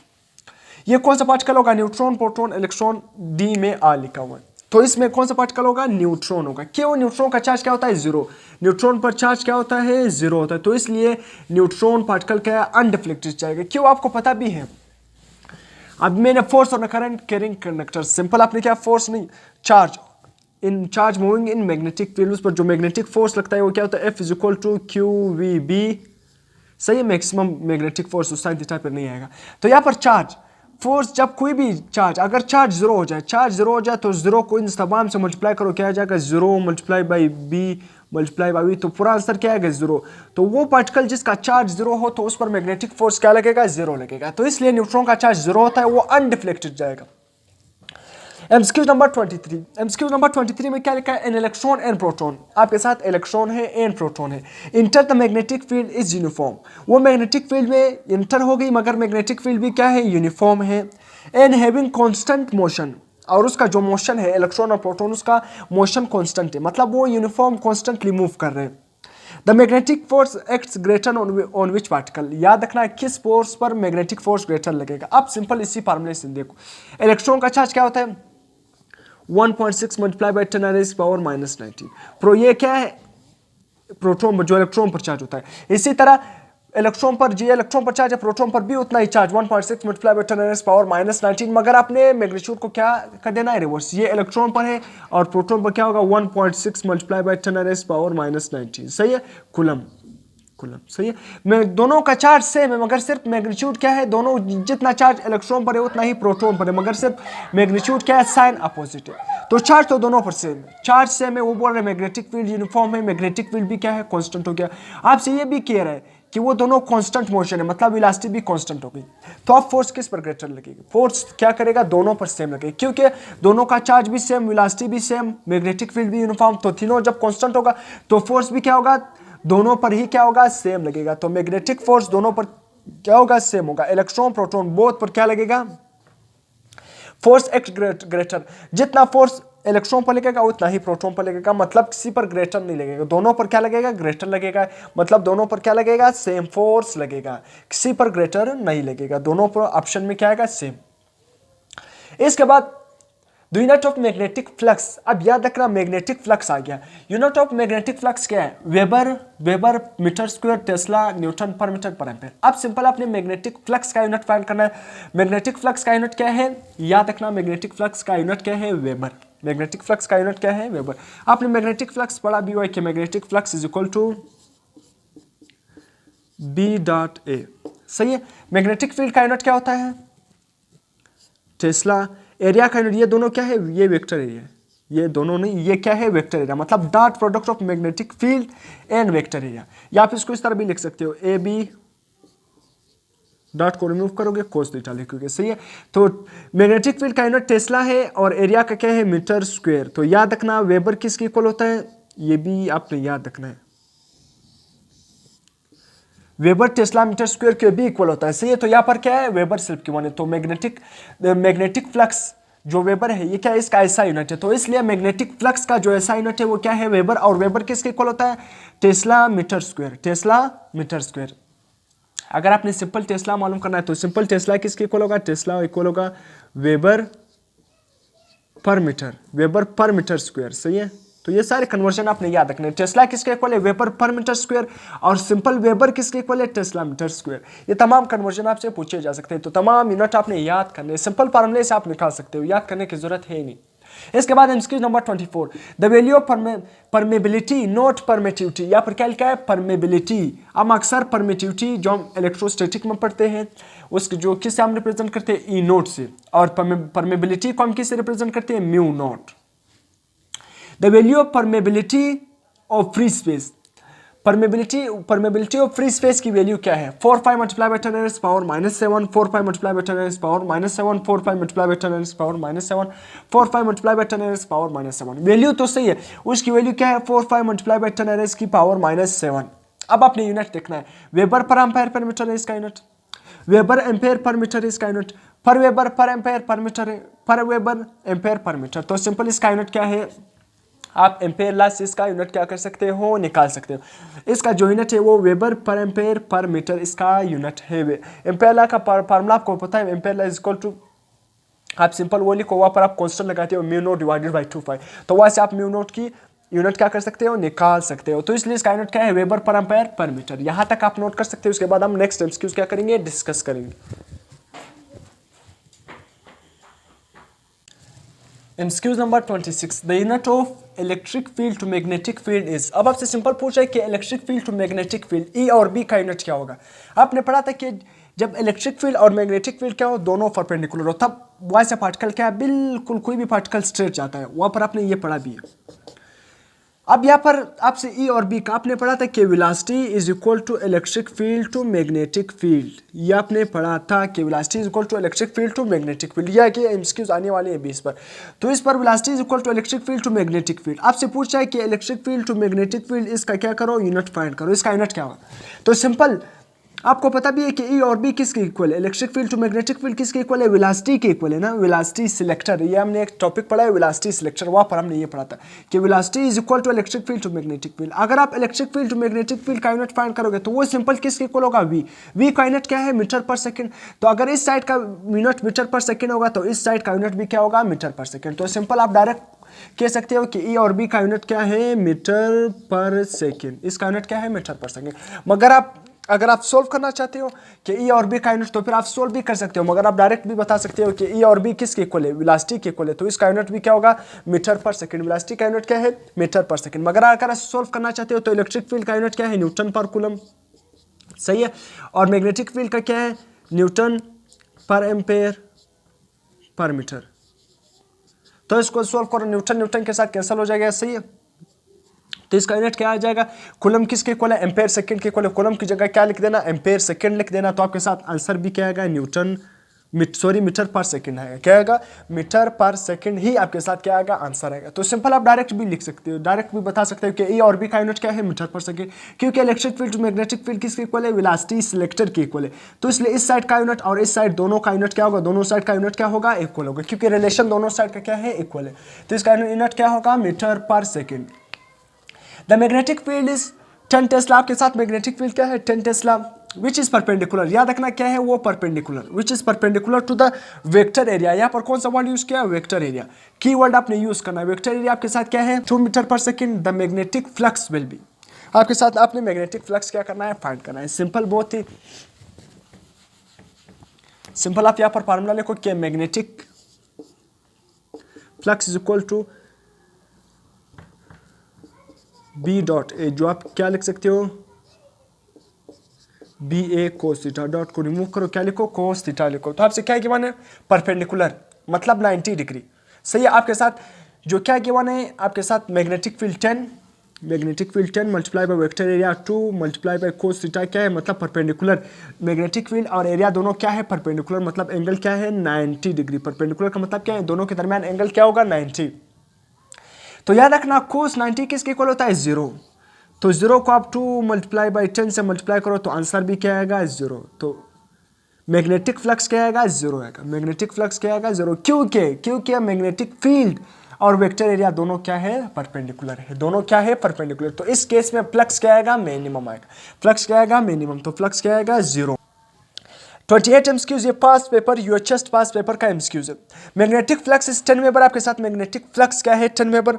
And strength of magnetic field, आपके साथ जो मैग्नेटिक फील्ड का स्ट्रेंथ है वो क्या है 1 tesla, passing through area of 10 metre. आपके साथ क्या है याद रखना यहाँ पर क्या passing through area, simple area given है, सरफेस एरिया गिवन है, वेक्टर एरिया गिवन नहीं है, सिंपल क्या लिखा हुआ area 10 metre square. The angle between magnetic field and area, वही यही फार्मूला यूज करना है, इसलिए मैंने ये दो एमसीक्यूज को क्या किया एक साथ कर लिया ताकि आपको इससे एक बात समझ आए। Equal to B A cos theta. याद रखना अगर आपको क्या गिवन हो वेक्टर एरिया और मैग्नेटिक फील्ड, क्या गिवन हो जया पर गिवन है वेक्टर एरिया और मैग्नेटिक फील्ड, वेक्टर एरिया और क्या गिवन हो मैग्नेटिक फील्ड, तब अपने फार्मूला कौन सा यूज करना है बी ए कोस थीटा। कौन सा फार्मूला यूज करना है बी ए कोस थीटा। एकदम अपने ट्रिग्नोमेट्रिक फंक्शन कौन सा यूज करना है कोस थीटा। अगर आपके साथ मैग्नेटिक फील्ड जिस तरह यहाँ पर मैग्नेटिक फील्ड आपके साथ मैग्नेटिक फ्लक्स आपके साथ गिवन है, ठीक है मैग्नेटिक आपने एंगल फाइंड करना है मसला नहीं, आप मैग्नेटिक फ्लक्स गिवन है आपके साथ मैग्नेटिक फील्ड गिवन है, मगर अगर आपके साथ मैग्नेटिक फील्ड और क्या गिवन हो और सरफेस एरिया गिवन है सिंपल एरिया, तो मैं आपको ये बात समझाना चाहता हूं अगर आप सिंपल ये समझो अगर surface area simple area given हो तब आपने क्या फार्मूला यूज करना है बी ए साइन थीटा। अगर आपके साथ वेक्टर एरिया गिवन हो, अब सिंपल मैं समझा रहा हूं, अगर आपके साथ वेक्टर एरिया गिवन हो तो ये वाला B A cos theta formula use करना है। अगर आपके साथ surface area simple area normal area given था तब आपने बी ए साइन कौन सा ट्रिग्नोमेट्रिक फंक्शन यूज करना है साइन थीटा से। कौन सा ट्रिग्नोमेट्रिक फंक्शन यूज करना है sine theta trigonometric function use करना है, सही है ये आपने याद करना है, ये फास्ट पेपर का एमसीक्यूज भी है। तो इसलिए अब आपके साथ एरिया गिवन है 10 मीटर स्क्वायर मैग्नेटिक फील्ड और मैग्नेटिक फ्लक्स गिवन है, आपने एंगल फाइंड करना है, क्या फाइंड करना है साइन थीटा क्या करना है फाइंड करना है। तो बात समझ आ गई। अगर आपके साथ वेक्टर एरिया गिवन हो तो B A cos theta trigonometric function cos theta use करना है सिंपल। अगर आपके साथ सिंपल एरिया गिवन तो आपने क्या यूज करना है साइन थीटा यूज करना है। तो सिंपल आप यहां पर पुट कर देना मैग्नेटिक फ्लक्स क्या है 10 is equal to magnetic field क्या है 1 मल्टीप्लाई बाई एरिया क्या है एरिया क्या है 10 साइन थीटा, सही है।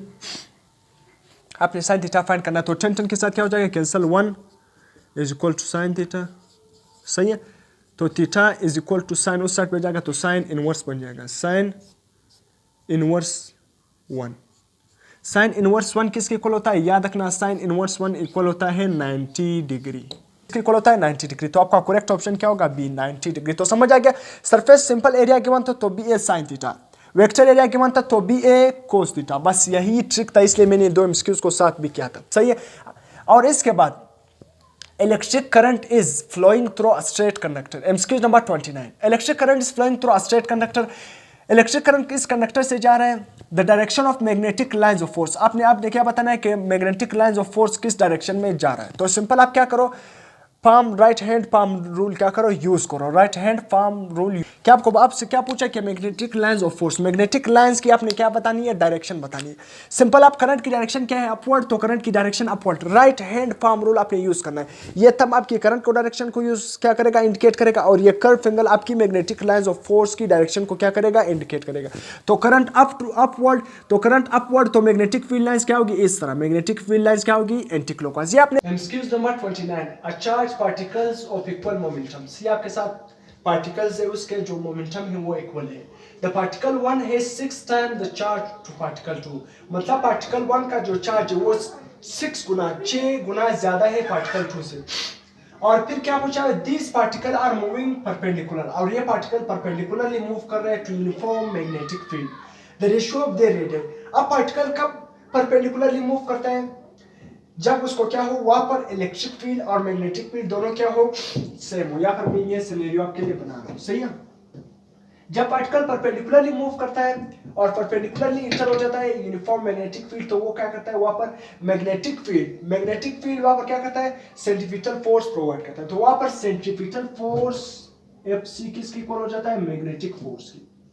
वहां यहाँ पर देखना है कब ये पार्टिकल सर्कुलर पाथ में मूव करेगा, तब मूव करेगा जब सेंट्रीफ्यूगल फोर्स मैग्नेटिक फोर्स के इक्वल हो जाए। तो सेंट्रीफ्यूगल फोर्स का फार्मूला क्या है mv² divided by r is equal to magnetic force का फार्मूला क्या है magnetic force on a moving charge qvb, ये आपको पता होना चाहिए qvb। तो यहाँ पर v का स्क्वायर है तो v² और v यहाँ पर v कैंसिल, तो आपके साथ रिजल्ट क्या आएगा यहाँ पर मैं लिख रहा हूँ, सही मैं इसको यहाँ पर लिख रहा हूँ। तो mv divided by r is equal to Q B. आपसे क्या पूछे कि उसके रेडियाई की रेशियो क्या होगी, और उसने बताया कि हैविंग इक्वल मोमेंटम, मोमेंटम किसके इक्वल होता है, momentum is equal to M V, product of mass and velocity. तो एम वी की जगह मैं मोमेंटम लिख सकता हूँ ना, तो इसलिए एम वी क्यों मैं मिटा रहा हूँ, मैं डायरेक्टली मोमेंटम लिख रहा हूँ। तो मोमेंटम कांस्टेंट है, दोनों चार्ज पार्टिकल है, चार्ज का भी जिक्र मतलब वो आपसे पूछे कि चार्ज और रेडियाई रेशियो। मैग्नेटिक फील्ड भी क्या है, यूनिफॉर्म, मैग्नेटिक फील्ड का भी काम नहीं है, मोमेंटम का भी काम नहीं है। तो चार्ज टू रेडियाई रेशियो क्या हो गया, इनवर्स। रेडियाई मतलब charge is inversely proportional to the radii. तो सिंपल यहाँ पर आप रेशियो बना लो, सिंपल यहाँ पर क्या बनाओ, रेशियो बनाओ। तो रेशियो क्या बन गया कि charge is inversely proportional to the radii, सही है, inversely proportional to the radii. Ratio क्या बन जाएगा, आपसे क्या पूछे, radii ratio, charge 1 to charge 2। Simple आप क्या बनाओगे कि R1 divided by R2 is equal to, मैं रेशियो बना रहा हूँ, सही। तो यहाँ पर क्या आएगा, Q2 divided by Q1, sorry ये मेरी Q1, Q2 divided by Q1, Q2 divided by Q1। क्यों, रेडियस का चार्ज के साथ कौन सा रिलेशन है, इनवर्स रिलेशन है। तो इसलिए जो रेशियो बनाओगे आप R1 divided by R2 is equal to Q2 divided by Q1। तो आप सिंपल यहाँ पर क्या पुट कर देना, रेशियो पुट कर देना, यहाँ पर वैल्यू पुट कर देना। आपसे पूछ रहे हैं कि चार्ज 1 है, उसका जो चार्ज है वो 6 टाइम ज्यादा है चार्ज 2 से, सही है। तो चार्ज 2 आपके साथ सिंपल क्या है, 1,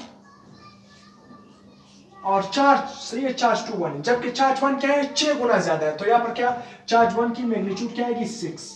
तो आप सिंपल रेशियो लिखो 1:6, इसका क्या बन जाएगा, आंसर बन जाएगा इज इक्वल टू, आप इसको इस तरह भी लिख सकते हो 1:6, इसका क्या बन जाएगा, करेक्ट आंसर बन जाएगा, सही। ये रेडियल रेशियो आ गया, आपको समझ आ गया यानी। तो ऑप्शन कौन सा करेक्ट होगा, ऑप्शन बी इज द, तो ऑप्शन क्या होगा, ऑप्शन बी करेक्ट होगा। समझ आ गया नहीं है, जब कोई भी पार्टिकल सर्कुलर पाथ में कब मूव करेगा, जब सेंट्रीफ्यूगल फोर्स मैग्नेटिक फोर्स के इक्वल हो जाए, तो centrifugal force mv² divided by r, magnetic force on a charge particle qvb, vb के साथ क्या के साथ, तो simple momentum divided by r is equal to qb, magnetic field भी यूनिफॉर्म है, मोमेंटम भी कांस्टेंट है, तो रेडियस का चार्ज के साथ इनवर्स रिलेशन, रेशियो किस तरह बनाएंगे, r1 divided bye 2 equal q2 divided by q1। तो 1 और 6, 1 डिवाइडेड बाय 6, इसको 1:6 भी क्या करोगे, लिखोगे। एमसीक्यू नंबर 30 ई और एम का मतलब क्या है, charge to mass ratio. E का मतलब क्या है, charge to mass ratio. Value of electron is given by charge to mass value ratio of electron is given bye.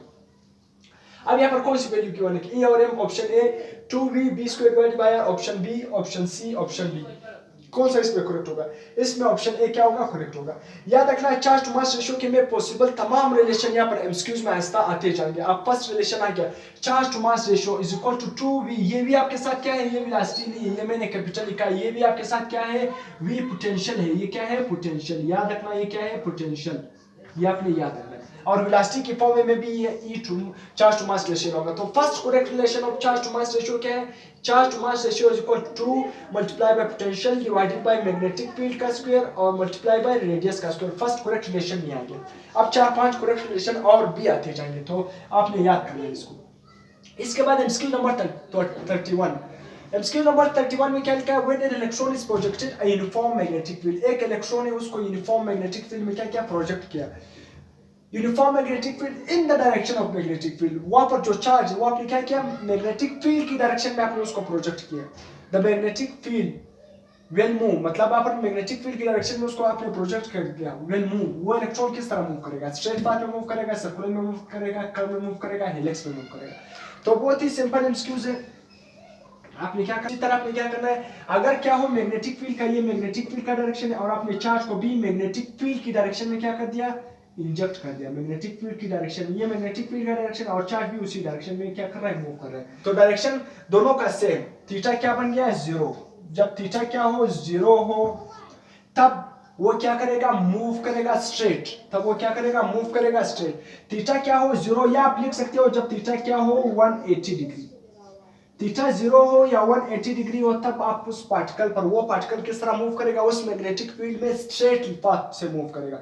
तो आपसे ये भी गिवन हो सकता है कि when the angle is 0 degree या when the angle is 180 degree then the particle move straight कर, तो वो स्ट्रेट पाथ में मूव करेगा। अब सर्कल में कब मूव करेगा, कर्व में कब मूव करेगा, हेलिक्स फॉर्म में कब मूव करेगा, ये आप आने वाले एमसीक्यूज में आपको बताऊंगा। पार्टिकल, कोई भी चार्ज पार्टिकल को जब मैग्नेटिक फील्ड की डायरेक्शन में क्या करोगे, इंटर करोगे, या मैग्नेटिक फील्ड के अगेंस्ट इंटर करोगे चार्ज पार्टिकल को, तब मतलब 0 डिग्री पर या 180 डिग्री पर वो चार्ज पार्टिकल किस तरह मूव करेगा, वो चार्ज पार्टिकल स्ट्रेटली मूव करेगा। ये फर्स्ट पॉसिबल रिलेशन आपने याद करना है। इसके बाद MCQ number 32, N electron is moving in a circular path अब एक इलेक्ट्रॉन है वो सर्कुलर पाथ में मूव कर रहा है, पाथ ऑफ उसका जो रेडियस है वो r है। The radius will be if the velocity and magnetic field become double. अब आपसे पूछ रहे हैं रेडियस क्या होगी अगर हम वेलोसिटी को और मैग्नेटिक फील्ड दोनों को डबल कर दें। अगर हम वेलोसिटी और मैग्नेटिक फील्ड दोनों को डबल कर दें तब वहां पर उसकी जो क्या होगी वहां पर मतलब रेडियस क्या होगी, रेडियस पर क्या इफेक्ट पड़ेगा जब मैग्नेटिक फील्ड को भी डबल कर दे और वेलोसिटी को भी डबल कर दे। तो सिंपल आप यहाँ पर आपको एक रिलेशन मैंने अभी बता दिया कि कोई भी ऑब्जेक्ट सर्कुलर पाथ में कब मूव करता है, तब कोई भी पार्टिकल सर्कुलर पाथ में मूव करता है जब वहां पर मैग्नेटिक फोर्स किसके इक्वल हो, मैग्नेटिक फोर्स सेंट्रीफ्यूगल फोर्स के इक्वल हो। सही है, यह रिलेशन अभी मैंने आपको बता दिया। मैग्नेटिक फोर्स किसके इक्वल है, QVB is equal to centrifugal force mv square divided by r। V के साथ क्या हो गया, कैंसिल हो गया। इसलिए तो सिंपल यहाँ पर क्या आ जाएगा, मैं यहाँ पर इसको लिख रहा हूँ। सही है, तो QB is equal to mv divided by r। Charge कैसे करनी है, तो चार्ज क्या है, कांस्टेंट। चार्ज क्या है आपके साथ, कांस्टेंट। तो यहाँ पर आपको नजर भी आ रहा है कि मैग्नेटिक फील्ड और रेडियस के दरमियान कौन सा रिलेशन, इनवर्स। तो इसको आप इस तरह भी लिख सकते हो कि radius is equal to mv divided by आपके साथ क्या आएगा, r। सही है, सॉरी r नहीं, डिवाइडेड बाय b। सही है, अब आप चार्ज का जिक्र नहीं है, इसी तरह मास का भी जिक्र नहीं है, तो मास भी क्या होगा, कांस्टेंट। सही है, तो रिलेशन इस तरह बन गया कि radius is directly proportional to velocity and inversely proportional to magnetic field. अब आपने क्या करना है, सिंपल उसने बताया कि वेलोसिटी और मैग्नेटिक फील्ड दोनों को हम डबल कर दें। अगर वेलोसिटी को भी डबल कर दें, मैग्नेटिक फील्ड को भी डबल कर दें, तब रेडियस क्या होगी, रेडियस पर क्या इफेक्ट होगी। आपको नजर भी आ रहा है अगर मैग्नेटिक फील्ड भी डबल हो जाए, वेलोसिटी भी डबल हो जाए, तो ये दोनों आपस में कैंसिल हो जाएंगे, रेडियस क्या हो जाएगा, रिमेन द सेम। तो रेडियस क्या होगा, रिमेन द सेम। जितना पहले रेडियस था अब बाद में भी वही रेडियस होगी। अगर मैग्नेटिक फील्ड भी डबल हो जाए और वेलोसिटी भी डबल हो जाए तब रेडियस क्या होगा, रिमेन द सेम। तो यहाँ तक आप स्क्रीनशॉट ले सकते हो। उसके बाद हम क्या करेंगे, नेक्स्ट एमसीक्यूज डिस्कस करेंगे। MCQs number 33, Lorentz force is given. Lorentz force का फार्मूला क्या है, सिंपल लॉरेंस फोर्स का है vector addition of electric force plus magnetic force. Lorentz force किसके इक्वल है, FL is equal to electric force plus magnetic force का addition. इन दोनों की वेक्टर एडिशन को हम क्या कहते हैं, लॉरेंस फोर्स। तो यहाँ पर इलेक्ट्रिक फोर्स का फार्मूला क्या है, QE प्लस मैग्नेटिक फोर्स का फार्मूला क्या है, QVB। सही है, तो यहाँ पर कौन सा करेक्ट ऑप्शन होगा, option A, F is equal to QE plus Q अपने ब्रैकेट में V cross B। Option B में क्या लिखा हुआ है, Lorentz force is equal to Q bracket में V cross B। Option C में क्या लिखा हुआ है, Lorentz force is equal to Q V cross B। Option D में लिखा हुआ है R। तो simple Lorentz force QE vector addition है इलेक्ट्रिक फोर्स और मैग्नेटिक फोर्स का। तो ऑप्शन ए क्या होगा, करेक्ट होगा। क्योंकि आप इस QVB को इस तरह भी लिख सकते हो कि Q is equal to Q V cross B। सही, मैग्नेटिक फोर्स को आप इस तरह भी लिख सकते हो। सही है, ये इक्वल साइन, मैग्नेटिक फोर्स को इस तरह भी लिख सकते हो। तो इसलिए करेक्ट ऑप्शन क्या हो गया, option A is the correct option. इसके बाद एमसीक्यू नंबर 34। एमसीक्यू नंबर 34 में क्या लिखा हुआ है, the radius of an orbit, the radius of an orbit of electron moving of a velocity, velocity 2 metre पर सेकेंड आपको गिवन है in magnetic field of 2 tesla. Magnetic field भी 2 Tesla है। आपसे पूछ क्या रहा है कि रेडियस फाइंड कर दो। अब ये रिलेशन आपने याद करना है, जिधर भी आप अगर आपने कोई भी इलेक्ट्रॉन कोई भी पार्टिकल मैग्नेटिक फील्ड में सर्कुलर पाथ में मूव कर रहा था, सर्कुलर पाथ में मूव कर रहा था ना, आपने रेडियस फाइंड करना है, तो आपने सिंपल कौन सा रिलेशन यूज करना है। उसी तरह मैग्नेटिक फील्ड में कोई भी ऑब्जेक्ट सर्कुलर पाथ में कोई भी पार्टिकल सर्कुलर पाथ में कब मूव करता है, जब मैग्नेटिक फोर्स किसकी इक्वल हो जाए, सेंट्रीफ्यूगल फोर्स। मैग्नेटिक फोर्स क्या था, QVB इज इक्वल टू, और सेंट्रीफ्यूगल फोर्स क्या था, MV square divided by R। तो V स्क्वायर का V से कैंसिल हो जाएगा। सही है, तो सिंपल क्या रह जाएगा, QB is equal to MV divided by R। आपने फाइंड क्या करना है, आपने फाइंड करना है रेडियस फाइंड करना है। तो रेडियस किस तरह फाइंड करोगे, तो सिंपल यहां पर हम कि radius is equal to MV divided by QB। सही है, आपने क्या फाइंड करना है, the radius of an orbit of electron moving of velocity. Velocity आपको कितनी गिवन है, 2 मीटर पर सेकेंड। वेलोसिटी आपको गिवन है 2 मीटर पर सेकेंड, और मैग्नेटिक फील्ड आपको कितना गिवन है, मैग्नेटिक वेलोसिटी 2 मीटर पर सेकंड, मैग्नेटिक फील्ड 2 टेस्ला, और मास ऑफ इलेक्ट्रॉन तो आपको पता है कि मास ऑफ इलेक्ट्रॉन कितना है। और कौन सा पार्टिकल की यहाँ पर जिक्र हो रही है, रेडियस आपने किस पार्टिकल के फाइंड करना है, इलेक्ट्रॉन का फाइंड करना है जब क्या हो, मैग्नेटिक फील्ड में इंटर हो जाए और वो सर्कुलर पाथ में मूव करे। तो मास ऑफ इलेक्ट्रॉन कितना है, मास ऑफ इलेक्ट्रॉन तो आपको पता है कि सिंपल यहाँ पर वैल्यू पुट करो, radius is equal to mass of electron कितना है 9.11 मल्टीप्लाई बाई 10⁻⁻31 kg, सही है। मल्टीप्लाई बाई वेलोसिटी कितना है 2 मीटर पर सेकंड, तो 2 divided by charge of electron, electron की जिक्र हो रहा है तो चार्ज ऑफ इलेक्ट्रॉन क्या है 1.6 मल्टीप्लाई बाई 10⁻⁻19 मल्टीप्लाई बाई और मैग्नेटिक फील्ड क्या है 2 टेस्ला, तो 2 के साथ क्या हो जाएगा cancel. Simple mass to charge ratio क्या आ रहा है, electron mass to charge ratio आ रहा है क्या 9.11 multiply by 10⁻⁻31 kg divided by 1.6 multiply by 10⁻⁻19 coulomb. तो अब ऑप्शन में क्या गिवन है, ऑप्शन में तो आपको डेरिवेशन मतलब इन दोनों को हल करने का ऑप्शन गिवन नहीं है। अगर आप इन दोनों को डिवाइड करोगे तो ऑलमोस्ट आंसर क्या आएगा 5.8 मल्टीप्लाई बाई 10⁻⁻12, सही है, -12 मीटर आएगा, ऑलमोस्ट इतना इसका क्या आएगा आंसर आएगा। तो यहाँ पर हल नहीं किया हुआ है, इन दोनों को डिवाइड नहीं किया हुआ है, हल नहीं किया हुआ है। यहाँ पर क्या लिखा हुआ है रेसिप्रोकल ऑफ ई और एम मतलब charge to mass ratio equal to charge to mass ratio. Option C में लिखा हुआ है greater than charge to mass ratio, option D में लिखा हुआ है नन। अब आप यहाँ पर गौर करना है, ऑप्शन ए करेक्ट होगा reciprocal of charge to mass ratio. क्यों यहाँ पर ऊपर क्या है मास लिखा हुआ है, नीचे क्या है चार्ज, और जबकि चार्ज टू मास रेशियो हम किस तरह फाइंड करते हैं, ऊपर चार्ज लिखते हैं और नीचे मास, मगर उस रिलेशन में हमारे साथ मास ऊपर और चार्ज नीचे, तो इसको हम कह सकते हैं reciprocal of charge to mass ratio. यहाँ पर मास टू चार्ज, यहाँ पर क्या है मास टू चार्ज रेशियो है, सही है, मास ऑफ इलेक्ट्रॉन ऊपर है और चार्ज ऑफ इलेक्ट्रॉन नीचे है, तो इसलिए यहाँ पर चार्ज ऊपर है और यहाँ पर मास, तो इसलिए मास टू चार्ज रेशियो ये क्या है चार्ज टू मास रेशियो, तो इसलिए हम कह सकते हैं it is the reciprocal of charge to mass ratio. तो समझ आ गया, मैं डस्टर उठा रहा हूँ, समझ आ गया ये क्या है reciprocal of charge to mass ratio, option A is the correct one, सही है। Reciprocal of charge to mass ratio का मतलब क्या है, ई और एम का रेसिप्रोकल क्या है, ई और एम इज इक्वल टू 1 और ई एम, सही है। It is called the reciprocal of charge to mass ratio. तो मास क्या आएगा ऊपर आएगा मल्टीप्लाई हो जाएगा, सी नीचे डिवाइड तो ऊपर मल्टीप्लाई होगा मास डिवाइडेड बाय चार्ज, सही है, मास डिवाइडेड। तो इसका करेक्ट ऑप्शन क्या होगा reciprocal of charge to mass ratio, option A क्या करेक्ट वन।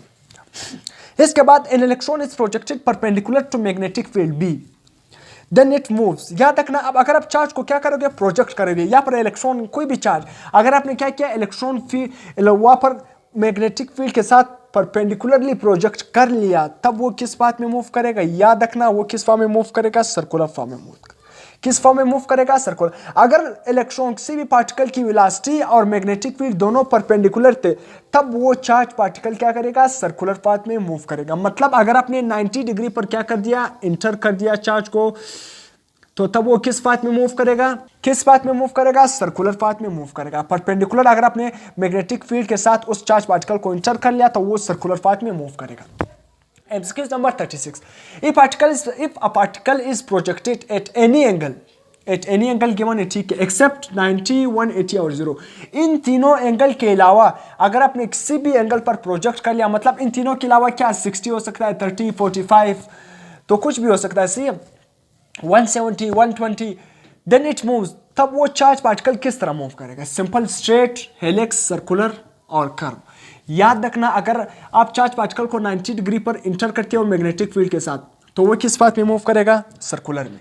अगर आप चार्ज को 180 डिग्री या 0 डिग्री पर क्या करते हो मैग्नेटिक फील्ड में इंटर करते हो, तो वो चार्ज पार्टिकल क्या करेगा स्ट्रेट मूव करेगा, उस पर कोई भी मैग्नेटिक फोर्स नहीं लगेगा।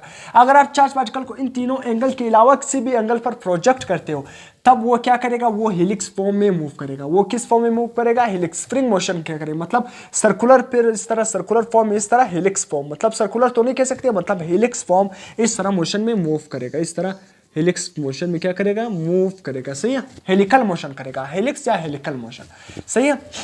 MCQ number 37, N electron is projected perpendicularly in magnetic field. आपने एक इलेक्ट्रॉन को परपेंडिकुलरली मैग्नेटिक फील्ड में इंजेक्ट कर लिया, प्रोजेक्ट कर लिया। If the magnetic field strength is increase, अगर आप मैग्नेटिक फील्ड स्ट्रेंथ को क्या करो इंक्रीज करो 4 टाइम, की वर्डिंग को आपने नोट करना है, then its speed will be, अब इसका स्पीड क्या होगी। अब यहाँ पर थोड़ा अगर आपने गौर किया होगा इसका ऑप्शन, अभी आपने ज़हन में क्लिक किया होगा कि इसका ऑप्शन क्या है। आपसे पूछे अगर मैग्नेटिक फील्ड को हम 4 गुना बढ़ा दे तब उसकी स्पीड क्या होगी। आप एक पार्टिकल को क्या करते हो, मैग्नेटिक फील्ड में इंटर करते हो। आपने एक बात याद रखना है, एक बात ज़हन में रखना है कि मैग्नेटिक फोर्स, जो मैग्नेटिक फोर्स है वो कभी भी स्पीड को चेंज नहीं करता। मैग्नेटिक फोर्स याद रखना, मैग्नेटिक फोर्स एफ बी, ये मैग्नेटिक फोर्स कौन सा फोर्स है, ये सिंपल डिफ्लेक्टिंग फोर्स है या रेडियल फोर्स। ये सिंपल डिफ्लेक्टिंग फोर्स है, ये चार्ज पार्टिकल की मोशन को मतलब वेलोसिटी को चेंज करेगा, वेलोसिटी को चेंज करेगा। ये किसी भी ऑब्जेक्ट को सर्कुलर पाथ में डिफ्लेक्ट करेगा, सही है। अगर आप इस पॉइंट पर देखोगे तो इसकी वेलोसिटी का डायरेक्शन इस पॉइंट पर देखोगे तो वेलोसिटी का डायरेक्शन इस पॉइंट पर देखोगे तो वेलोसिटी का डायरेक्शन इस पॉइंट पर देखोगे तो वेलोसिटी का डायरेक्शन इस तरफ। मतलब हम क्या रिजल्ट निकाल सकते हैं कि मैग्नेटिक फोर्स स्पीड को कभी भी चेंज नहीं करता। मैग्नेटिक फील्ड सिंपल क्या करेगा, उसकी डायरेक्शन को चेंज करेगा, उसकी डायरेक्शन को तो चेंज करेगा, डिफ्लेक्ट करेगा, मोशन ऑफ चार्ज पार्टिकल को सर्कुलर पाथ में मूव करेगा, तो उसकी स्पीड को कभी भी चेंज नहीं करेगा, क्योंकि work done bye centrifugal force क्या होता है, 0। वो स्पीड को कभी भी चेंज नहीं करेगा। अगर स्पीड को चेंज नहीं करता तो एक बात आपने और याद रखना है कि मैग्नेटिक फोर्स कभी भी स्पीड को अगर वो चेंज नहीं करेगा, स्पीड को चेंज नहीं करेगा, तो साथ याद रखना कि वो काइनेटिक एनर्जी को भी चेंज नहीं कर सकता, सही है।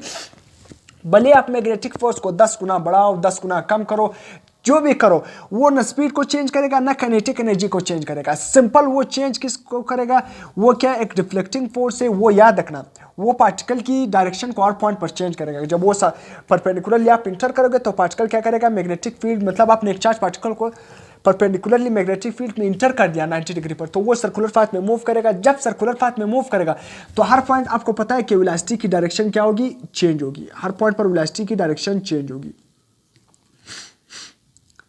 तो जब हर पॉइंट पर वेलोसिटी की डायरेक्शन चेंज होगी तो वेलोसिटी कौन सी क्वांटिटी है, वेक्टर क्वांटिटी है। यानी वेलोसिटी वेक्टर क्वांटिटी, वेलोसिटी कब कांस्टेंट रहती है, जब उसका मैग्नीट्यूड और उसका डायरेक्शन दोनों कांस्टेंट हो जाए तब वो वेलोसिटी कांस्टेंट रहेगी। अगर एक भी चेंजिंग हो, अगर मैग्नीट्यूड कांस्टेंट है, भले ये कांस्टेंट वेलोसिटी से मूव कर रहे हैं मगर इसकी वेलोसिटी का डायरेक्शन चेंज हो रहा है, तो इसलिए वेलोसिटी कांस्टेंट नहीं रहेगी।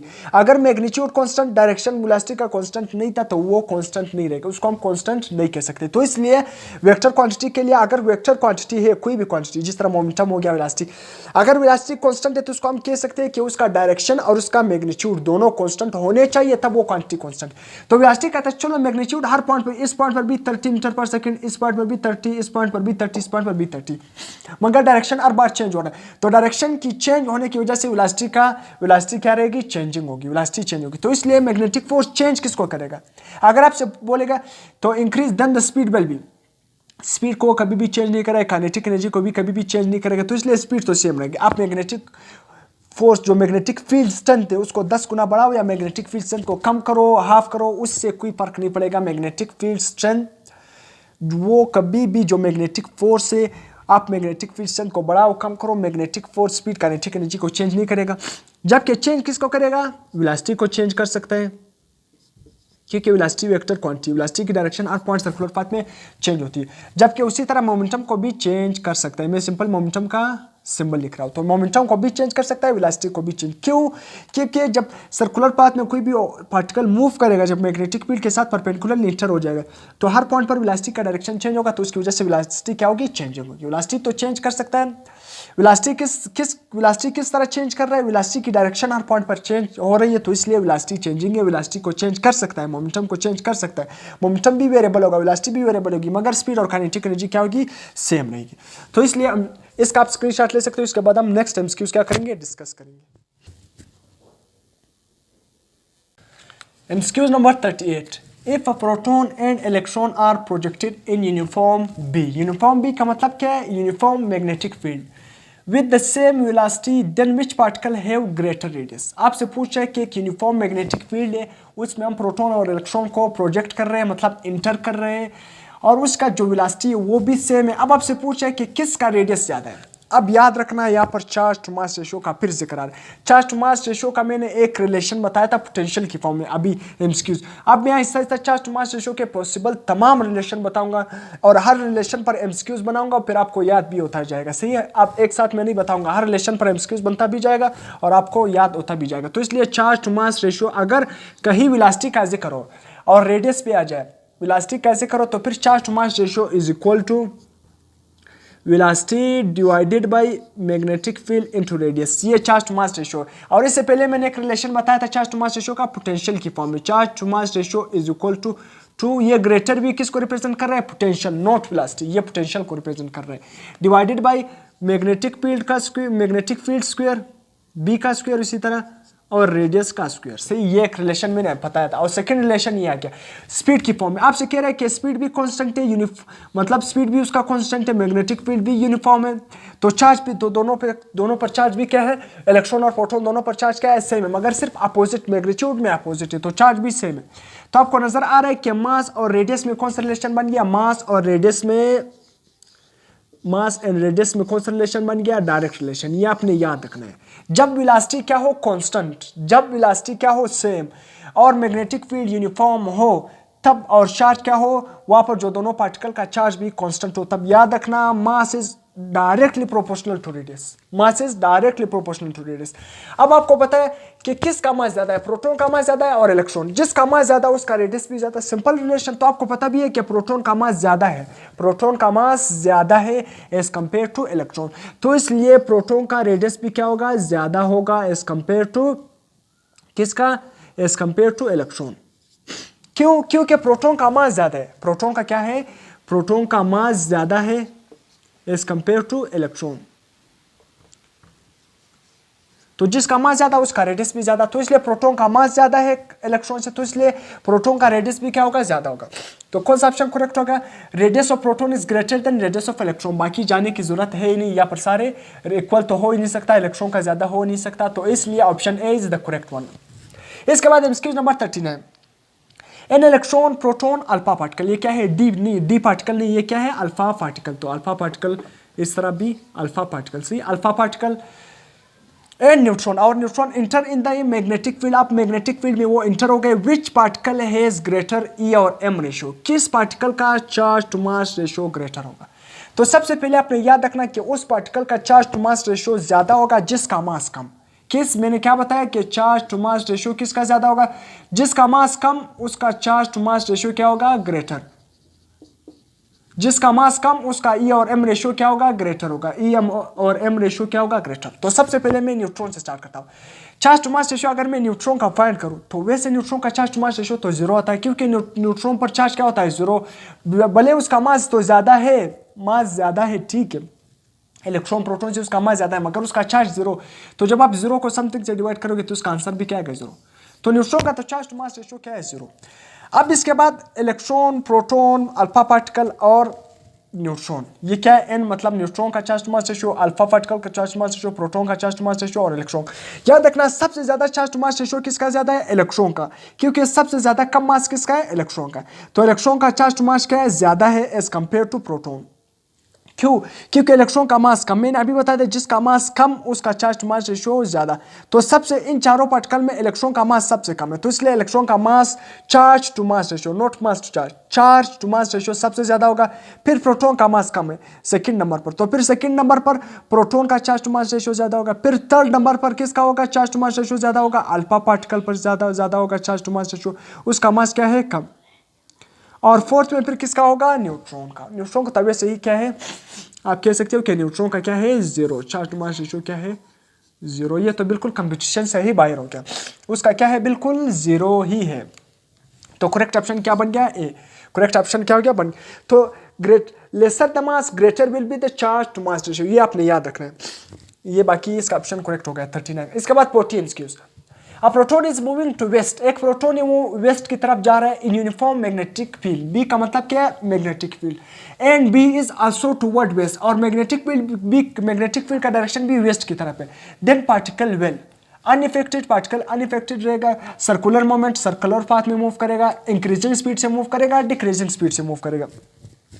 आप सिंपल यहाँ पर आपने एक कंसेप्ट अप्लाई करना है। अगर आपने force on a moving charge on a moving charge, for magnetic force on a moving charge, अगर आपने फार्मूला पढ़ा था, अगर आप वो फार्मूला आपको याद है तो इसका एमसीक्यूज का आंसर करना बहुत ही आसान है। मैं यहाँ पर एक रेफरेंस पॉइंट बना रहा हूँ, ये हमारे साथ क्या है, नॉर्थ, ये साउथ, ये ईस्ट और ये वेस्ट।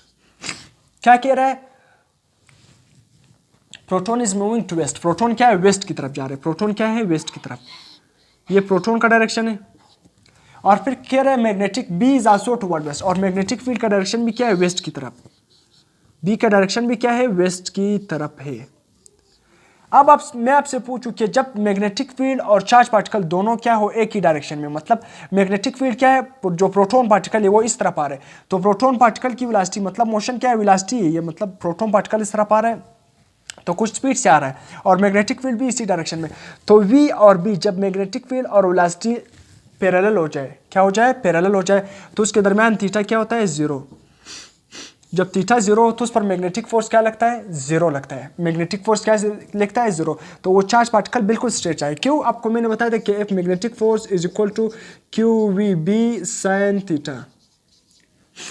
साइन थीटा जीरो किसके इक्वल, अगर यहाँ पर क्यू वी बी साइन की जगह क्या पुट करोगे, जीरो, साइन की जगह आपने जीरो पुट कर लिया तो ये पूरा आंसर क्या बन जाएगा, साइन जीरो किसके इक्वल होता है, जीरो। तो ये पूरा आंसर क्या होगा, मैग्नेटिक फोर्स क्या हो जाएगा, जीरो। जो भी हो, चार्ज जो भी हो, वेलोसिटी जो भी हो, मैग्नेटिक फील्ड जो भी हो, तो ये तमाम का तमाम आंसर क्या बन जाएगा, जीरो। तो उस चार्ज पार्टिकल पर मैग्नेटिक फोर्स जीरो लगेगा, मतलब वो पार्टिकल अनइफेक्टेड रहेगा, वो पार्टिकल अनइफेक्टेड रहेगा। सही है, वो पार्टिकल अनइफेक्टेड रहेगा। ये ऑप्शन क्या होगा, करेक्ट होगा। एमसीक्यूज नंबर 41 उसी से मिलता जुलता है एमसीक्यूज। अगर आपको ये फार्मूला समझ आ गया ना, साइन थीटा का एंगल पता है, तो ये इसका आंसर करना बिल्कुल आसान है। अब proton particle is moving to west, एक प्रोटॉन पार्टिकल है वो वेस्ट की तरफ जा रहा है। लाजमी नहीं है कि प्रोटॉन ही हमेशा हो, इलेक्ट्रॉन हो सकता है, कोई भी पार्टिकल हो सकता है, मगर अगर न्यूट्रॉन आ जाए तो वो बिल्कुल, वो तो अनइफेक्टेड, उस पर तो मैग्नेटिक फोर्स लगता ही नहीं। क्यों, न्यूट्रॉन पर, न्यूट्रॉन का चार्ज जीरो होता है, जिसका चार्ज जीरो, तो ये पूरा अगर चार्ज जीरो हो गया तो ये पूरा वेक्टर क्या हो जाएगा, जीरो, तो मैग्नेटिक फोर्स क्या लगेगा, जीरो। तो प्रोटॉन और इलेक्ट्रॉन, फिर यहाँ पर कुछ केसेस बन सकते हैं कि फोर्स लगता है या नहीं, तो यहाँ पर आपने उसको समझना है कि प्रोटॉन पार्टिकल है मूविंग टू वेस्ट, वो वेस्ट की तरफ जा रहे हैं प्रोटॉन पार्टिकल। यूनिफॉर्म बी मतलब magnetic field uniform, and magnetic field B is directed to east, मतलब B is directed to east, मतलब मैग्नेटिक फील्ड ईस्ट की तरफ है। देन उसी तरह उस पार्टिकल पर क्या होगी। अब सिंपल फिर से वही सिनेरियो आपने रेफरेंस बनाना है, नॉर्थ साउथ वेस्ट ईस्ट। आपने सिंपल पहले क्या, पार्टिकल किस तरफ जा रहे हैं, वेस्ट की तरफ जा रहे हैं। ये पार्टिकल वेस्ट की तरफ जा रहे हैं, मतलब ये पार्टिकल की कुछ ना कुछ वेलोसिटी है। सही है। इसके बाद magnetic field is toward east, magnetic field का डायरेक्शन इस तरफ है, ईस्ट की तरफ है। तो ये दोनों आपस में क्या हो गए, दोनों एंटी पैरेलल है, यानी एंटी पैरेलल जब दो पार्टिकल मतलब दो वेरिएबल एंटी पैरेलल हो तो उसके दरमियान एंगल क्या बनता है, एंगल 180 डिग्री। यहाँ पर एंगल क्या बन रहा है, 180 डिग्री।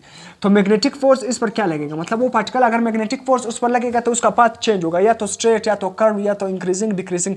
तो आप सिंपल मैग्नेटिक फोर्स का फार्मूला आपको आता है, magnetic force equal to Q V B sine, sine क्या है, साइन थीटा, थीटा की जगह आप क्या पुट करो, 180 पुट करो। तो मैंने बताया था कि जब साइन 180 हो या साइन 0 हो तो मैग्नेटिक फोर्स क्या आता है, जीरो। साइन 180 भी जीरो होता है और साइन 0 भी जीरो होता है। तो इसलिए मैग्नेटिक फोर्स क्या लगेगा, इस पार्टिकल पर जीरो लगेगा। क्यों, क्योंकि Q V B multiply by sine 180 किसके इक्वल होता है, जीरो। तो जीरो इस वेक्टर के साथ मल्टीप्लाई हो गया तो मैग्नेटिक फोर्स भी क्या आ गया, जीरो। तो इसलिए ये पार्टिकल भी क्या रहेगा, अनइफेक्टेड रहेगा। ये पार्टिकल क्या रहेगा, अनइफेक्टेड रहेगा। सही है, क्योंकि मैग्नेटिक फील्ड और वेलोसिटी ये दोनों क्या है, एंटी पैरेलल है, अपोजिटली है। तो इसलिए इस पार्टिकल पर मैग्नेटिक फोर्स क्या लगेगा, जीरो लगेगा। सही है। ऑप्शन को देखते हैं, ऑप्शन ए अनइफेक्टेड सही है, वो पार्टिकल अनइफेक्टेड रहेगा। अगर वो स्ट्रेट मोशन में जा रहा था तो उसी तरह स्ट्रेट ही जाएगा क्योंकि उस पर मैग्नेटिक फोर्स लग नहीं रहा है। उसी तरह बी स्ट्रेट पाथ, ये तो भी सही है, मतलब अनइफेक्टेड का मतलब ये कि वो सीधा रास्ता ही सही जा रहा है, स्ट्रेट पाथ में ही मूव कर रहा है। अनइफेक्टेड स्ट्रेट, ये दोनों option both A and B ठीक है, ये ऑप्शन भी सही है। इंक्रीजिंग स्पीड, तो करेक्ट ऑप्शन हमारे साथ जो अप्रोप्रिएट ऑप्शन बन रहा है वो क्या है, बोथ ए एंड बी। ए भी सही है, बी भी सही है। अनइफेक्टेड का मतलब क्या है, स्ट्रेट पाथ। यहाँ पर स्ट्रेट भी आ सकता है कि स्ट्रेट पाथ, जिस तरह ऊपर ऑप्शन में अनइफेक्टेड लिखा है तो अनइफेक्टेड का मतलब क्या है, वो स्ट्रेट मोशन ही क्या करेगा, कंटिन्यू करेगा। तो यहां तक आप स्क्रीनशॉट ले सकते हैं। उसके बाद हम नेक्स्ट एमसीक्यूज क्या करेंगे, डिस्कस करेंगे। MCQs number 42, a charge is entered in the electric field, एक चार्ज है वो इंटर हो गया इलेक्ट्रिक फील्ड में परपेंडिकुलर टू मैग्नेटिक फील्ड, और वो इलेक्ट्रिक फील्ड क्या है, परपेंडिकुलर है मैग्नेटिक फील्ड के साथ। The acceleration of particle is given by, अब आप उस पार्टिकल की एक्सेलरेशन को किस तरह फाइंड करोगे। ऑप्शन ए में गिवन है, option B, option C, option D. तो सिंपल आपको पता है कि इलेक्ट्रिक फोर्स किसके इक्वल होता है, electric force is equal to Q E. सही, ये इलेक्ट्रिक फोर्स। और आपको पता था कि फोर्स किसके इक्वल होता है? Force is equal to M A. Force किसके इक्वल होता था? Force is equal to M A. ये तो आपको पता है कि फोर्स किसके इक्वल होता है? मास और एक्सेलरेशन। तो इस फोर्स की जगह में एम ए लिख सकता हूँ ना, तो ये इक्वेशन क्या बन जाएगा कि फोर्स की जगह क्या आएगा? M A is equal to उसी तरह क्यू ई। इसको अभी मैं मिटा रहा हूँ, सही, क्यू ई। तो आपने क्या आपसे पूछा कि उस चार्ज पार्टिकल की एक्सेलरेशन गिवन बाय, किस तरफ एक्सेलरेशन फाइंड करोगे? तो ये मास यहाँ पर मल्टीप्लाई एक्सेलरेशन के साथ, तो यहाँ पर डिवाइड हो जाएगा। तो मैं डायरेक्ट क्या कर रहा हूँ, इसको यहाँ पर डिवाइड करूंगा। तो ये मास क्या हो जाएगा, यहाँ से मल्टीप्लाई, तो यहाँ पर क्या हो जाएगा? डिवाइड। तो acceleration of that particle is equal to Q E divided by M. तो हाँ, क्या पर है? Q E, charge into electric field divided by mass. Option B is correct. MCQs number 43, an electron proton, दो particle electron और proton है, which is entered in uniform B. Uniform B का मतलब क्या है? Uniform magnetic field. मैं simple B लिखता हूँ। एंड हैविंग कांस्टेंट मोमेंटम, याद रखना उसका मोमेंटम भी क्या है? कांस्टेंट है। मैग्नेटिक फील्ड भी क्या है? Uniform. Then which particle has greater radius. अब किस पार्टिकल का रेडियस क्या होगा? ग्रेटर होगा। किस पार्टिकल का रेडियस ग्रेटर होगा? तो बहुत ही सिंपल। उसी तरह मैं इस पहले एमसीक्यूज को मिटा रहा हूँ, तो इसलिए मैंने यहाँ पर स्पेस नहीं छोड़ा, तो अब मैं इस पहले एमसीक्यूज को मिटा रहा हूँ। सही, इसको आप नोट कर सकते हो। पहला किसी भी चार्ज पार्टिकल का अगर इलेक्ट्रिक मतलब चार्ज पार्टिकल का अगर अपने मास मालूम का एक्सेलरेशन फाइंड करना है, तो ये फार्मूला आप यूज करोगे, सिंपल। सही है। तो यहाँ पर हमारे साथ प्रोटॉन और इलेक्ट्रॉन है, उसका मैग्नेटिक फील्ड मतलब वहाँ पर मैग्नेटिक फील्ड भी यूनिफॉर्म है, मोमेंटम भी क्या है? कांस्टेंट है। अब आपसे पूछे कि उसका रेडियस, किसका रेडियस ग्रेटर होगा? तो सिंपल, आपको पता है कि यूनिफॉर्म मैग्नेटिक फील्ड है, मोमेंटम भी कांस्टेंट है। अब रेडियस किसका ग्रेटर हो? आपको पता है जब कोई भी ऑब्जेक्ट सर्कुलर पाथ में मूवमेंट करने के लिए, तो उसको कौन सी फोर्स रिक्वायर्ड होती है? Centripetal force.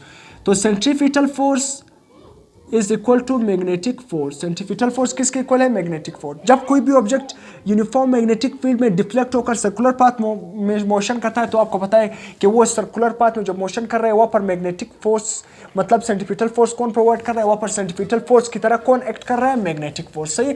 तो सेंट्रीपिटल फोर्स किसके इक्वल होता है? M V square divided by R is equal to magnetic force. आपको पता है Q V B, V B के साथ क्या हो जाएगा? कैंसिल। यहाँ पर स्क्वायर है, तो यहाँ पर सिंपल वी एम वी बच जाएगा divided by R is equal to, यहाँ पर क्या बचेगा? Q B. सही है।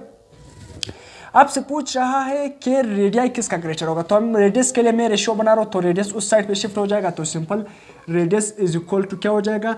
M V divided by Q B. सही है।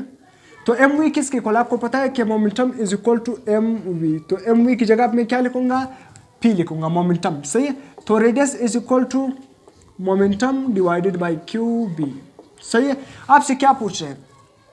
इलेक्ट्रॉन और प्रोटॉन। आपको पता है कि इलेक्ट्रॉन और प्रोटॉन दोनों पर चार्ज सेम होता है, मगर उसका जो मैग्नीट्यूड है वो सिर्फ अपोजिट होता है। दोनों पर चार्ज क्या है? 1.6 मल्टीप्लाई बाई 10⁻⁻⁻⁹ कूलम। मैग्नीट्यूड दोनों का सेम है, मगर अपोजिट होते हैं। एक के साथ पॉजिटिव लिखते हैं और एक के साथ आप नेगेटिव लिखते हैं। तो चार्ज भी तो दोनों पार्टिकल का सेम है, मैग्नेटिक फील्ड भी यूनिफॉर्म है, मोमेंटम भी क्या है? कांस्टेंट है। अब रे क्या जब ये तमाम चीजें कांस्टेंट हो, तो याद रखना रेडियाई भी क्या होगा? कांस्टेंट। रेडियाई का रेशियो भी क्या होगा? Radius of electron to radius of proton भी क्या होगा? इक्वल 1:1 होगा। क्या होगा? 1:1। मतलब क्या रहेंगे? सेम रहेंगे। रेडियस भी क्या होंगे? सेम, क्योंकि तमाम वेरिएबल कांस्टेंट है, तो रेडियस भी क्या रहेंगे? सेम रहेंगे।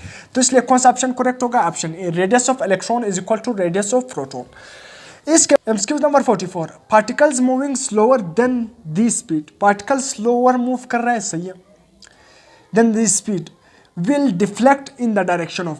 कहाँ पर डिफ्लेक्ट होगा? Electric force, magnetic force, both and. ये एमसीक्यूज आपसे वेलोसिटी सिलेक्टर, जहाँ पर हम कहते हैं कि ratio of electric force to magnetic force, ये फार्मूला आपको याद होगा कि वेलोसिटी सिलेक्टर जिसमें हमने पढ़ा था कि इलेक्ट्रिक फोर्स और मैग्नेटिक फोर्स, कि जब इलेक्ट्रिक फोर्स और मैग्नेटिक फोर्स दोनों परपेंडिकुलर हो, तो जब वहाँ पर आप चार्ज इंटर करते हो, तो वो बिल्कुल स्ट्रेट क्या करता है? मूव करता है।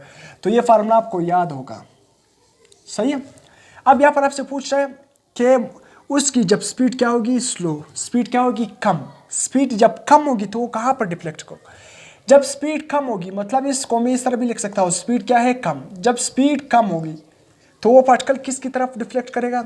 जाहिर सी बात है, आपको पता है कि मैग्नेटिक फोर्स का फार्मूला क्या है? Q V B. सही है। कि जब स्पीड कम होगा तो याद रखना मैग्नेटिक फोर्स का स्पीड v के साथ कौन सा रिलेशन है? डायरेक्ट रिलेशन है। इलेक्ट्रिक फोर्स आपको पता है कि electric force is equal to किसके इक्वल होता है? q electric force is equal to Q E. सही है, इलेक्ट्रिक फोर्स किसके इक्वल होता है? क्यू ई के इक्वल होता है। तो आपको पता है कि मैग्नेटिक फोर्स का स्पीड के साथ क्या है? Direct relation. अगर स्पीड कम था तो मैग्नेटिक फोर्स भी क्या होगा? कम होगा। तो मैग्नेटिक फोर्स भी क्या होगा? कम होगा। तो आपसे पूछ रहे कि ये इलेक्ट्रॉन किसकी तरफ डिफ्लेक्ट होगा? जब स्पीड कम होगा, याद रखना, जब स्पीड कम होगा तो मैग्नेटिक फोर्स भी कम होती है, मैग्नेटिक फोर्स वीक होती है।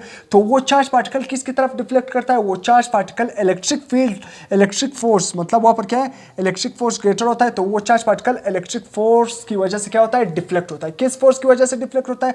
इलेक्ट्रिक फोर्स की वजह से क्या होता है? डिफ्लेक्ट होता है। तो समझ आ गया?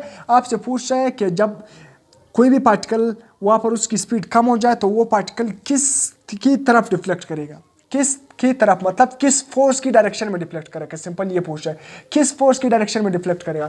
तो आपको पता है कि जब स्पीड कम हो तो आपको magnetic force equal to Q B. जब स्पीड कम हो तो मैग्नेटिक फोर्स का स्पीड के साथ डायरेक्ट रिलेशन है। अगर स्पीड कम होगा तो मैग्नेटिक फोर्स भी कम होगा। जब मैग्नेटिक फोर्स वीकर होगी तो याद रखना पार्टिकल किस फोर्स की डायरेक्शन में डिफ्लेक्ट होगा? स्ट्रॉन्गर फोर्स की डायरेक्शन में।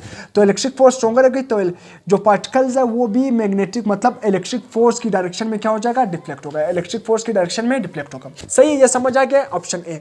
MCQ number 45। अब इसका ऑपोजिट एमसीक्यूज है। Particles moving having greater speed, वो पार्टिकल जिसका स्पीड ग्रेटर हो, will deflect in the direction of, वो पार्टिकल जिसका स्पीड ग्रेटर हो। अब उसी तरह मैं यहां पर आपको लिख रहा हूं कि वी जिसका स्पीड ग्रेटर होगा तो जाहिर सी बात है मैग्नेटिक फोर्स का स्पीड के साथ कौन सा रिलेशन है? डायरेक्ट रिलेशन है। अगर स्पीड ग्रेटर होगा तो मैग्नेटिक फोर्स भी क्या होगा? ग्रेटर रहेगा। मैग्नेटिक फोर्स भी क्या रहेगा? स्ट्रॉन्गर रहेगा। तो वो पार्टिकल किस फोर्स की डायरेक्शन में डिफ्लेक्ट होगा? स्ट्रॉन्गर फोर्स की डायरेक्शन में क्या होगा? डिफ्लेक्ट होगा। अगर स्पीड क्या होगी? ग्रेटर होगी। स्पीड ग्रेटर होगी तो मैग्नेटिक फोर्स ग्रेटर होगा। मैग्नेटिक फोर्स ग्रेटर होगा तो पार्टिकल मैग्नेटिक फोर्स की डायरेक्शन में क्या होगा? डिफ्लेक्ट होगा। किस फोर्स की डायरेक्शन में डिफ्लेक्ट होगा? मैग्नेटिक फोर्स की डायरेक्शन में डिफ्लेक्ट होगा। सही है, तो ये आपको समझ आ गया। ये सिंपल रेशियो है। अगर आप पेड्रल बुक देखोगे, ये वेलोसिटी सिलेक्टर के लास्ट में ये एमसीक्यूज आपको वहाँ पर स्टेटमेंट आपको गिवन है, वहाँ पर स्टेटमेंट मैंने निकाले हुए। ये एमसीक्यूज बहुत ही इंपॉर्टेंट एमसीक्यूज होते हैं, इसको आपने याद करने से इसको समझना है। ये सिंपल आप इस तरह भी लिख के, velocity is lesser than E charge to magnetic field when velocity is greater to electric field to magnetic field. आप इस तरह से मैथमेटिकल फॉर्म में भी लिख सकता है। वहाँ पर फेडरल बुक में क्या गिवन है? फेडरल बुक के वेलोसिटी सिलेक्टर टॉपिक में ये क्या है? इस तरह वर्डिंग की फॉर्म में लिखा हुआ है। तो इस तरह आप मैथमेटिकल फॉर्म के, जब वेलोसिटी कम होगी, जब वेलोसिटी कम होगी तो क्या होगी? पार्टिकल किस फोर्स की डायरेक्शन में डिफ्लेक्ट करेगा? इलेक्ट्रिक फोर्स की डायरेक्शन में डिफ्लेक्ट होगा। जब वेलोसिटी क्या होगा? वेलोसिटी कम होगा, मतलब सॉरी ये ग्रेटर निशान है वेलोसिटी। अगर वेलोसिटी ज़्यादा होगी, जब वेलोसिटी ज़्यादा होगी तो मैग्नेटिक फोर्स ज़्यादा, मैग्नेटिक फोर्स ज़्यादा तो पार्टिकल मैग्नेटिक फोर्स की डायरेक्शन में क्या होगा? डिफ्लेक्ट होगा। इसके बाद एमसीक्यू नंबर इसका है मैग्नेटिक फोर्स कि जब स्पीड ज़्यादा हो। इसके बाद a particle entered in uniform B, uniform magnetic field. B का मतलब क्या है? Uniform magnetic field of having constant potential. उसका क्या कांस्टेंट है? पोटेंशियल क्या है? कांस्टेंट है।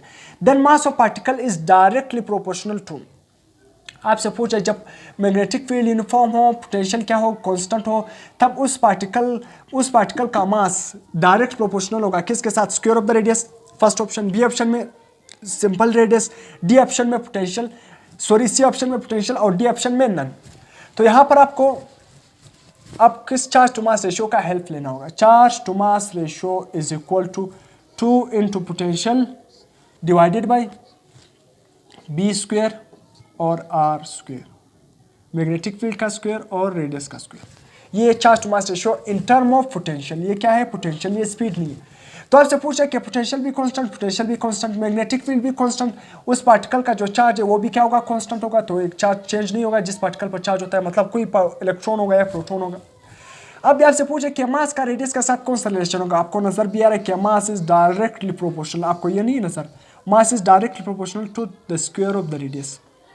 मास का रेडियस के स्क्वायर के साथ इनवर्स रिलेशन होगा। तो इसलिए mass of particle is directly proportional to the square of the radius. कौन सा ऑप्शन करेक्ट होगा? A option. Mass is directly proportional to the square of the radius. तो कीवर्ड क्या था? पोटेंशियल, क्योंकि इसलिए आपने चार्ज टू मास रेशियो वाला कौन सा रिलेशन यूज किया? पोटेंशियल वाला। इसके बाद MCQ number 47, N electron is entered, एक इलेक्ट्रॉन इंटर्ड हो गया इन the direction of magnetic field. In the direction आपसे पूछा कि मतलब वहां पर इलेक्ट्रॉन जो इंटर हो रहा है उसकी वेलोसिटी और मैग्नेटिक फील्ड एक ही डायरेक्शन में, इन the direction of magnetic field. Which variable remain the same, कौन से वेरिएबल चेंज नहीं होगी? आपसे क्या पूछ रहे हैं? लेट्स सपोज ये क्या है? मैग्नेटिक फील्ड, ये मैग्नेटिक फील्ड आपके साथ क्या है, यूनिफॉर्म मैग्नेटिक फील्ड। अब वो जो पार्टिकल है, कोई भी पार्टिकल या लेट सपोज इलेक्ट्रॉन है या जो भी है प्रोटॉन है, वो इस मैग्नेटिक फील्ड की डायरेक्शन में क्या हो गया, इंटर, मतलब इन the direction of magnetic field, दोनों क्या है, पैरेलल। थीटा क्या है, 0 डिग्री। आपको पता है कि magnetic force is equal to QVB sine theta, जब दोनों क्या हो, पैरेलल। साइन थीटा यहाँ पर आप 0 पुट करोगे तो ये क्या आएगा, पूरा आंसर 0 आएगा। तो इस पार्टिकल पर तो क्या आएगा, कोई भी फोर्स नहीं लगेगा, मैग्नेटिक फोर्स इस पार्टिकल पर क्या लगेगा, 0, और ये पार्टिकल क्या करेगा, स्ट्रेट पाथ में जाएगा। ये बात हमने पहले कर चुके हैं, सही है। ये इंफॉर्मेशन आपको पहले पता है कि इस पार्टिकल पर मैग्नेटिक फोर्स नहीं लगेगा, क्योंकि मैग्नेटिक फोर्स और चार्ज, मतलब ये चार्ज पार्टिकल जिस डायरेक्शन में जा रहा है, इसका मैग्नेटिक फोर्स और वेलोसिटी का दोनों की डायरेक्शन क्या है, सेम। ये मैग्नेटिक फील्ड का डायरेक्शन है और इसकी वेलोसिटी दोनों क्या है, सेम डायरेक्शन में। तो ये स्ट्रेट जाएगा, मैग्नेटिक फोर्स इस पर 0 लगेगा, अनइफेक्टेड ये चार्ज पार्टिकल जाएगा, स्ट्रेट मोशन करेगा। मगर आपसे पूछे कि कौन सी वेरिएबल यहाँ पर सेम हो जाएगी, कौन सी सेम होगी। फर्स्ट ऑप्शन में क्या है, वेलोसिटी, बिल्कुल ये पार्टिकल जिस तरह इंटर हो गया उसी तरह जा रहा होगा, तो इसकी वेलोसिटी का मैग्नीट्यूड भी कांस्टेंट है और उसी डायरेक्शन में भी जा रहा है, डायरेक्शन भी कांस्टेंट है। तो ऑप्शन ए, वेलोसिटी तो क्या रहेगी, कांस्टेंट, वी क्या रहेगी, कांस्टेंट, ये तो सही है। बी, काइनेटिक एनर्जी, मैंने आपको पहले ही बता दिया कि मैग्नेटिक फोर्स क्या है, सिंपल डिफ्लेक्टिंग फोर्स है। ये काइनेटिक एनर्जी को कभी भी चेंज नहीं करेगा, ना स्पीड को चेंज करेगा, ना काइनेटिक एनर्जी को चेंज करेगा, ना पोटेंशियल एनर्जी। तो इसलिए दूसरा ऑप्शन काइनेटिक एनर्जी भी क्या होगी, सेम होगी। इसी तरह तीसरा ऑप्शन पोटेंशियल एनर्जी भी क्या होगी, चेंज नहीं होगी, क्योंकि ये उसी तरह मोशन में जा रहा है। इसके बाद ऑप्शन डी में क्या लिखा हुआ है, ऑप्शन सी में क्या लिखा हुआ है, काइनेटिक एनर्जी, पोटेंशियल एनर्जी भी आ गया, मोमेंटम। अब 4 ऑप्शन में क्या, ये क्या है, सी ऑप्शन में मोमेंटम भी लिखा हुआ है। मोमेंटम भी क्या होगी, चेंज नहीं होगी, मोमेंटम भी क्या होगी, चेंज, क्योंकि जिस मोशन से पार्टिकल आ रहा है, पार्टिकल का मास और प्रोडक्ट ऑफ मोमेंटम किसके इक्वल है, मोमेंटम अभी मैंने बता दिया कि momentum is equal to product of mass and velocity. उस पार्टिकल का मास भी चेंज नहीं हो रहा है और उस पार्टिकल की वेलोसिटी भी चेंज नहीं हो रही, तो इसलिए मोमेंटम भी क्या रहेगा, कांस्टेंट रहेगा, सही है। उसके बाद ऑप्शन ई में क्या लिखा हुआ है, आल, तो इसलिए ऑप्शन ई क्या होगा, करेक्ट। ये तमाम के तमाम चीजें क्या होंगे, कांस्टेंट। तो आपने याद रखना है। इस तरह स्टेटमेंट भी आ सकता है कि जब कोई भी चार्ज पार्टिकल मैग्नेटिक फील्ड की डायरेक्शन में इंटर होता है तो इसलिए वो चार्ज पार्टिकल स्ट्रेट जाएगा। जब चार्ज पार्टिकल स्ट्रेट जाएगा तो कौन सी वेरिएबल क्या रहेगी, कौन सी क्वांटिटी कांस्टेंट रहेगी, तो velocity, kinetic energy, momentum, potential energy, ये तमाम के तमाम क्या रहेगी, सेम रहेगी, क्या रहेगी, सेम। तो यहाँ तक आप स्क्रीनशॉट ले सकते हो। इसके बाद हम नेक्स्ट एमसीक्यूज क्या करेंगे, डिस्कस करेंगे। MCQ number 52. An electron and proton moving with constant momentum projected in uniform magnetic field, their radii ratio will be. अब इलेक्ट्रॉन आपके साथ चार्ज पार्टिकल कौन से गिवन है, एक इलेक्ट्रॉन और एक प्रोटॉन है, और की वर्डिंग क्या है आपके साथ, क्या कांस्टेंट मोमेंटम, उसका मोमेंटम क्या है, कांस्टेंट, और मैग्नेटिक फील्ड भी क्या है, यूनिफॉर्म। आपने उसका radii ratio, radius of electron to radius of proton क्या होगी, सिंपल के radius is equal to mv divided by qb, ये फार्मूला आपको पता है। एम वी, अब यहाँ पर क्या है, मोमेंट कांस्टेंट क्या है, विद कांस्टेंट मोमेंटम। आपको पता है कि एम वी किसके, product of mass into velocity किसके इक्वल है, मोमेंटम। तो यहाँ पर एम वी की जगह में क्या लिखूंगा, मोमेंटम। तो ये फार्मूला क्या बन जाएगा, इस तरह पे बी में लिख सकता हूँ कि momentum divided by Q B, सही है, momentum divided by Q B, सही है। इसके बाद आपके साथ कांस्टेंट क्या है, मैग्नेटिक फील्ड क्या है, यूनिफॉर्म, तो मैग्नेटिक फील्ड का यहाँ पर कोई भी रोल नहीं होगा। इसी तरह मोमेंटम भी क्या है, कांस्टेंट। तो आपको नजर भी आ रहा है कि radius is equal to, radius is inversely proportional to charge. Radius का चार्ज के साथ कौन सा रिलेशन है, इनवर्स रिलेशन है। तो आप सिंपल रेशियो बनाओ, radius is inversely proportional to charge. तो रेशियो किस तरह बन जाएगा, simple radius of electron to radius of proton क्या बन जाएगा, तो उसी तरह radius of electron to radius of proton, charge के साथ इनवर्स रिलेशन है, तो चार्ज ऑफ क्या आएगा, charge of electron divided by charge of proton. तो आपको पता भी है कि charge of electron to charge of proton, अब दोनों इलेक्ट्रॉन और प्रोटॉन दोनों का चार्ज क्या है, सेम, दोनों का मैग्नीट्यूड क्या है, सेम। जितना चार्ज इलेक्ट्रॉन पर होता है उतना ही चार्ज प्रोटॉन पर होता है, तो इसलिए जितना चार्ज इलेक्ट्रॉन उतना ही चार्ज क्या है, प्रोटॉन पर होता है। तो रेशियो क्या बन जाएगा, 1:1, 1 डिवाइडेड बाई 1, सी है, is equal to 1 divided by 1। तो इसको आप इस तरह भी लिख सकते हो, 1:1। तो आंसर क्या बन गया, 1:1। कौन सा आंसर सही होगा, ऑप्शन ए करेक्ट होगा, 1:1। अब इसके बाद एन इलेक्ट्रॉन एंड प्रोटॉन, अब फिर से इलेक्ट्रॉन और proton having constant kinetic energy. अब इस केस में क्या है कि इसकी काइनेटिक एनर्जी कांस्टेंट है, projected in uniform magnetic field, उसको प्रोजेक्ट कर लिया यूनिफॉर्म मैग्नेटिक फील्ड में, देयर रेडियाई रेशियो। अब उसका रेडियाई रेशियो क्या होगी, फिर से आपने यही फार्मूला यूज करना है। इस केस में आपने रेडियस का इस तरह फार्मूला बनाना है कि उसमें क्या आ जाए, काइनेटिक एनर्जी आ जाए। आपको पता भी है कि मोमेंटम किसके इक्वल होता है, mv। और मोमेंटम का दूसरा formula in term of kinetic energy आपको पता है कि √2 multiply by 2 into mass into kinetic energy, सही है। तो इसलिए अब इस केस में mv किसके इक्वल होता है, मोमेंटम। तो मोमेंटम किसके इक्वल होता है, 2 into mass into kinetic energy √। तो अब मैं क्या करूंगा, रेडियस को इस फॉर्म में लिखूंगा काइनेटिक एनर्जी, क्या √2 into mass into kinetic energy, square root ऊपर लिख देना है और डिवाइडेड बाई QB, सही है। तो आपके साथ कांस्टेंट क्या है, कांस्टेंट काइनेटिक एनर्जी भी क्या है, कांस्टेंट। 2 भी आपके साथ एक कांस्टेंट वैल्यू है। इसी तरह इलेक्ट्रॉन और प्रोटॉन दोनों का चार्ज क्या होता है, सेम। तो चार्ज भी यहाँ पर रिलेशन पर कोई भी इफेक्ट नहीं करेगा, जो चीज सेम है कांस्टेंट है उसको आप रिलेशन से निकाल दो। मैग्नेटिक फील्ड भी क्या है, यूनिफॉर्म। तो रेडियस का मास ऑफ स्क्वायर रूट के साथ क्या रिलेशन बन गया, डायरेक्ट रिलेशन। तो रेडियस यहाँ पर मैं लिख सकता हूँ कि radius is directly proportional to the square root of mass. Radius का स्क्वायर रूट ऑफ मास के साथ कौन सा रिलेशन है, डायरेक्ट रिलेशन है।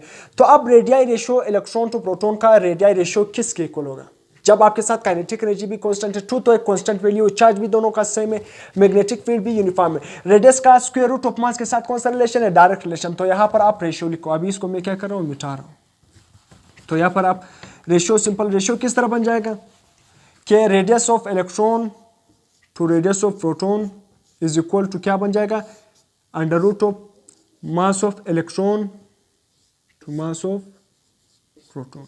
ये आपके साथ रेशियो बन के जाएगा।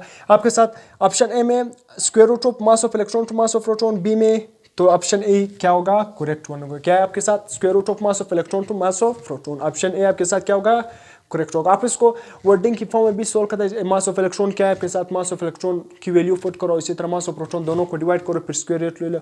हो सकता है आपको इस तरह न्यूमेरिकल फॉर्म में भी आ जाए, सिंपल इस तरह रिलेशन भी आ जाए, किसी तरह भी आ सकता है। इसके बाद MCQ number 54, a beam of electron pass between the poles of the magnet, the beam will deflect. अब आपसे गिवन क्या है या वर्डिंग क्या है कि बीम ऑफ इलेक्ट्रॉन है वो इस मैग्नेटिक या इस पोल्स, यहाँ पर एक पोल बना हुआ है नॉर्थ का और यहाँ पर साउथ का बना हुआ है। ये फर्स्ट पेपर में इस तरह MCQs आया भी हुआ है, इसी तरह MCQs फर्स्ट पेपर में आया हुआ है। आपसे पूछा है the beam will deflect, beam किस तरह डिफ्लेक्ट करेगा। ऑप्शन ए में लिखा हुआ है into the plane, option B में लिखा हुआ है आउट टू द प्लेन, मतलब यहाँ पर 2 में नहीं लिखा है, out to the plane. Option C में क्या लिखा है, नॉर्थ। ऑप्शन डी में क्या लिखा है, नन। तो आपने सिंपल क्या करना है, मैग्नेटिक फील्ड क्या है, नॉर्थ से साउथ की तरफ है। मैग्नेटिक फील्ड नॉर्थ से साउथ की तरफ है। याद रखना जिस तरह मैंने आपको पढ़ा था कि इलेक्ट्रिक फील्ड क्या है, पॉजिटिव से नेगेटिव की तरफ होती है, पॉजिटिव से नेगेटिव की तरफ। इसी तरह जब आप 2 मैग्नेट को उठाओगे तो मैग्नेटिक फील्ड मैग्नेट में क्या होता है, हमेशा नॉर्थ से साउथ की तरफ होता है, नॉर्थ से साउथ की तरफ होता है। तो मैग्नेटिक फील्ड नॉर्थ से साउथ की तरफ है, तो आप क्या करोगे यहाँ पर। अब यहाँ पर आपने क्या यूज करना, अभी इससे पिछले MCQs मैंने आपको बताया कि आपने हमेशा right hand palm rule use करना है। कौन सा rule, right hand palm rule क्या करना है, यूज करना है। अब किस तरह, यहाँ पर कौन सा है, राइट हैंड पाम रूल किसके लिए, पॉजिटिव चार्जेस के लिए, मतलब प्रोटॉन के लिए। राइट हैंड पाम रूल आप किसके लिए यूज होगा, प्रोटॉन के लिए। अब इलेक्ट्रॉन के लिए लेफ्ट हैंड पाम रूल आप यूज करो। अगर मतलब जो आंसर प्रोटॉन के लिए आ रहा है राइट हैंड पाम रूल के मुताबिक, उसको इलेक्ट्रॉन के लिए आप क्या कर दो, रिवर्स कर दो, भी सही है। या अगर आपने नेगेटिव चार्जेस के लिए मतलब इलेक्ट्रॉन के लिए आप लेफ्ट हैंड पाम रूल क्या करो, यूज करो, सही है। तो यहाँ पर आपने क्या है, इलेक्ट्रॉन है, तो यहां पर मैं क्या यूज करूंगा, लेफ्ट हैंड पाम रूल। अगर आपने right hand palm rule use करना है ना, तो इसका जो आंसर आएगा वो रिवर्स कर देना है, सही। तो यहां पर क्या है, इलेक्ट्रॉन, इलेक्ट्रॉन यहां पर इंटर हो रहे हैं, क्या है, इलेक्ट्रॉन यहां पर मैग्नेटिक फील्ड में इस तरह इंटर हो रहा है। तो मैं क्या यूज करूंगा, लेफ्ट हैंड पाम रूल। तो आपने याद करना है, नेगेटिव चार्जेस के लिए आपने left hand palm rule use करना है, पॉजिटिव चार्जेस के लिए आपने क्या यूज करना है, right hand palm rule. Right hand palm rule आपने किस तरह यूज करना है, आपने अपने फिंगर को स्ट्रेच कर देना है। ये जो 3-4 फिंगर है, सही है, ये मैग्नेटिक फील्ड की डायरेक्शन को शो करेगा, थंब आपकी वेलोसिटी की डायरेक्शन को शो करेगा, और पाम आपकी डायरेक्शन ऑफ फोर्स के, उस पार्टिकल पर किस डायरेक्शन में फोर्स लग रहा है। तो सिंपल नेगेटिव चार्ज इलेक्ट्रॉन है, तो इस पर मैं left hand palm rule use करूंगा। किस तरह, मैग्नेटिक फील्ड किस तरह, यहाँ पर ये वेलोसिटी, मतलब इलेक्ट्रॉन इस तरफ, बीम ऑफ इलेक्ट्रॉन इस तरफ जा रहे, तो थंब किसको इंडिकेट करेगा, वेलोसिटी की डायरेक्शन। तो इलेक्ट्रॉन इस तरफ जा रहे, मैग्नेटिक फील्ड क्या है, नॉर्थ से साउथ की तरफ है, सी मैग्नेटिक फील्ड नॉर्थ से साउथ की तरफ है, और इलेक्ट्रॉन बीम इस तरह जा रहे हैं। तो इस पर फोर्स किस तरह लगेगा, पाम किस चीज को रिप्रेजेंट कर रहा है, पाम रिप्रेजेंट कर रहा है आपकी फोर्स, मतलब कि किस डायरेक्शन में फोर्स लगेगा। तो मैग्नेटिक फील्ड नॉर्थ से साउथ की तरफ, और यहाँ पर बीम ऑफ इलेक्ट्रॉन की वेलोसिटी की डायरेक्शन इस तरफ जा रहे, तो थंब वेलोसिटी की डायरेक्शन, मतलब मूवमेंट की डायरेक्शन, वेलोसिटी इस तरफ है, मैग्नेटिक फील्ड नॉर्थ से साउथ की तरफ है, तो आपकी पाम क्या है, आउट ऑफ द प्लेन आ रहा है। तो इस पर फोर्स किस तरफ लगेगा, इस पर फोर्स किस तरफ लगेगा, आउट ऑफ द प्लेन। तो आपको नजर भी आ रहा है जिस डायरेक्शन में उस पर फोर्स लगेगा आउट ऑफ द प्लेन, उस पर फोर्स लगेगा तो वो डिफ्लेक्ट भी किधर होगा, आउट ऑफ द प्लेन। तो आंसर क्या होगा, आउट ऑफ द प्लेन। अगर मैं इस एमसीक्यूज को रिवर्स कर दूं, अगर यहां पर अब इलेक्ट्रॉन के लिए इसका आंसर क्या आएगा, आउट ऑफ द प्लेन। यहां पर हमेशा नहीं है कि क्या आ जाए, इलेक्ट्रॉन। लेट सपोज अगर यहां पर क्या आ जाए, प्रोटॉन आ जाए, सही, फिर वो आंसर क्या होगा, इनटू द प्लेन। फिर किस तरह, उसी तरह अपने बी में प्रोटॉन को छोड़ दिया। प्रोटॉन क्या है, पॉजिटिव चार्ज, उसके लिए अपने right hand palm rule use करना है, सही है।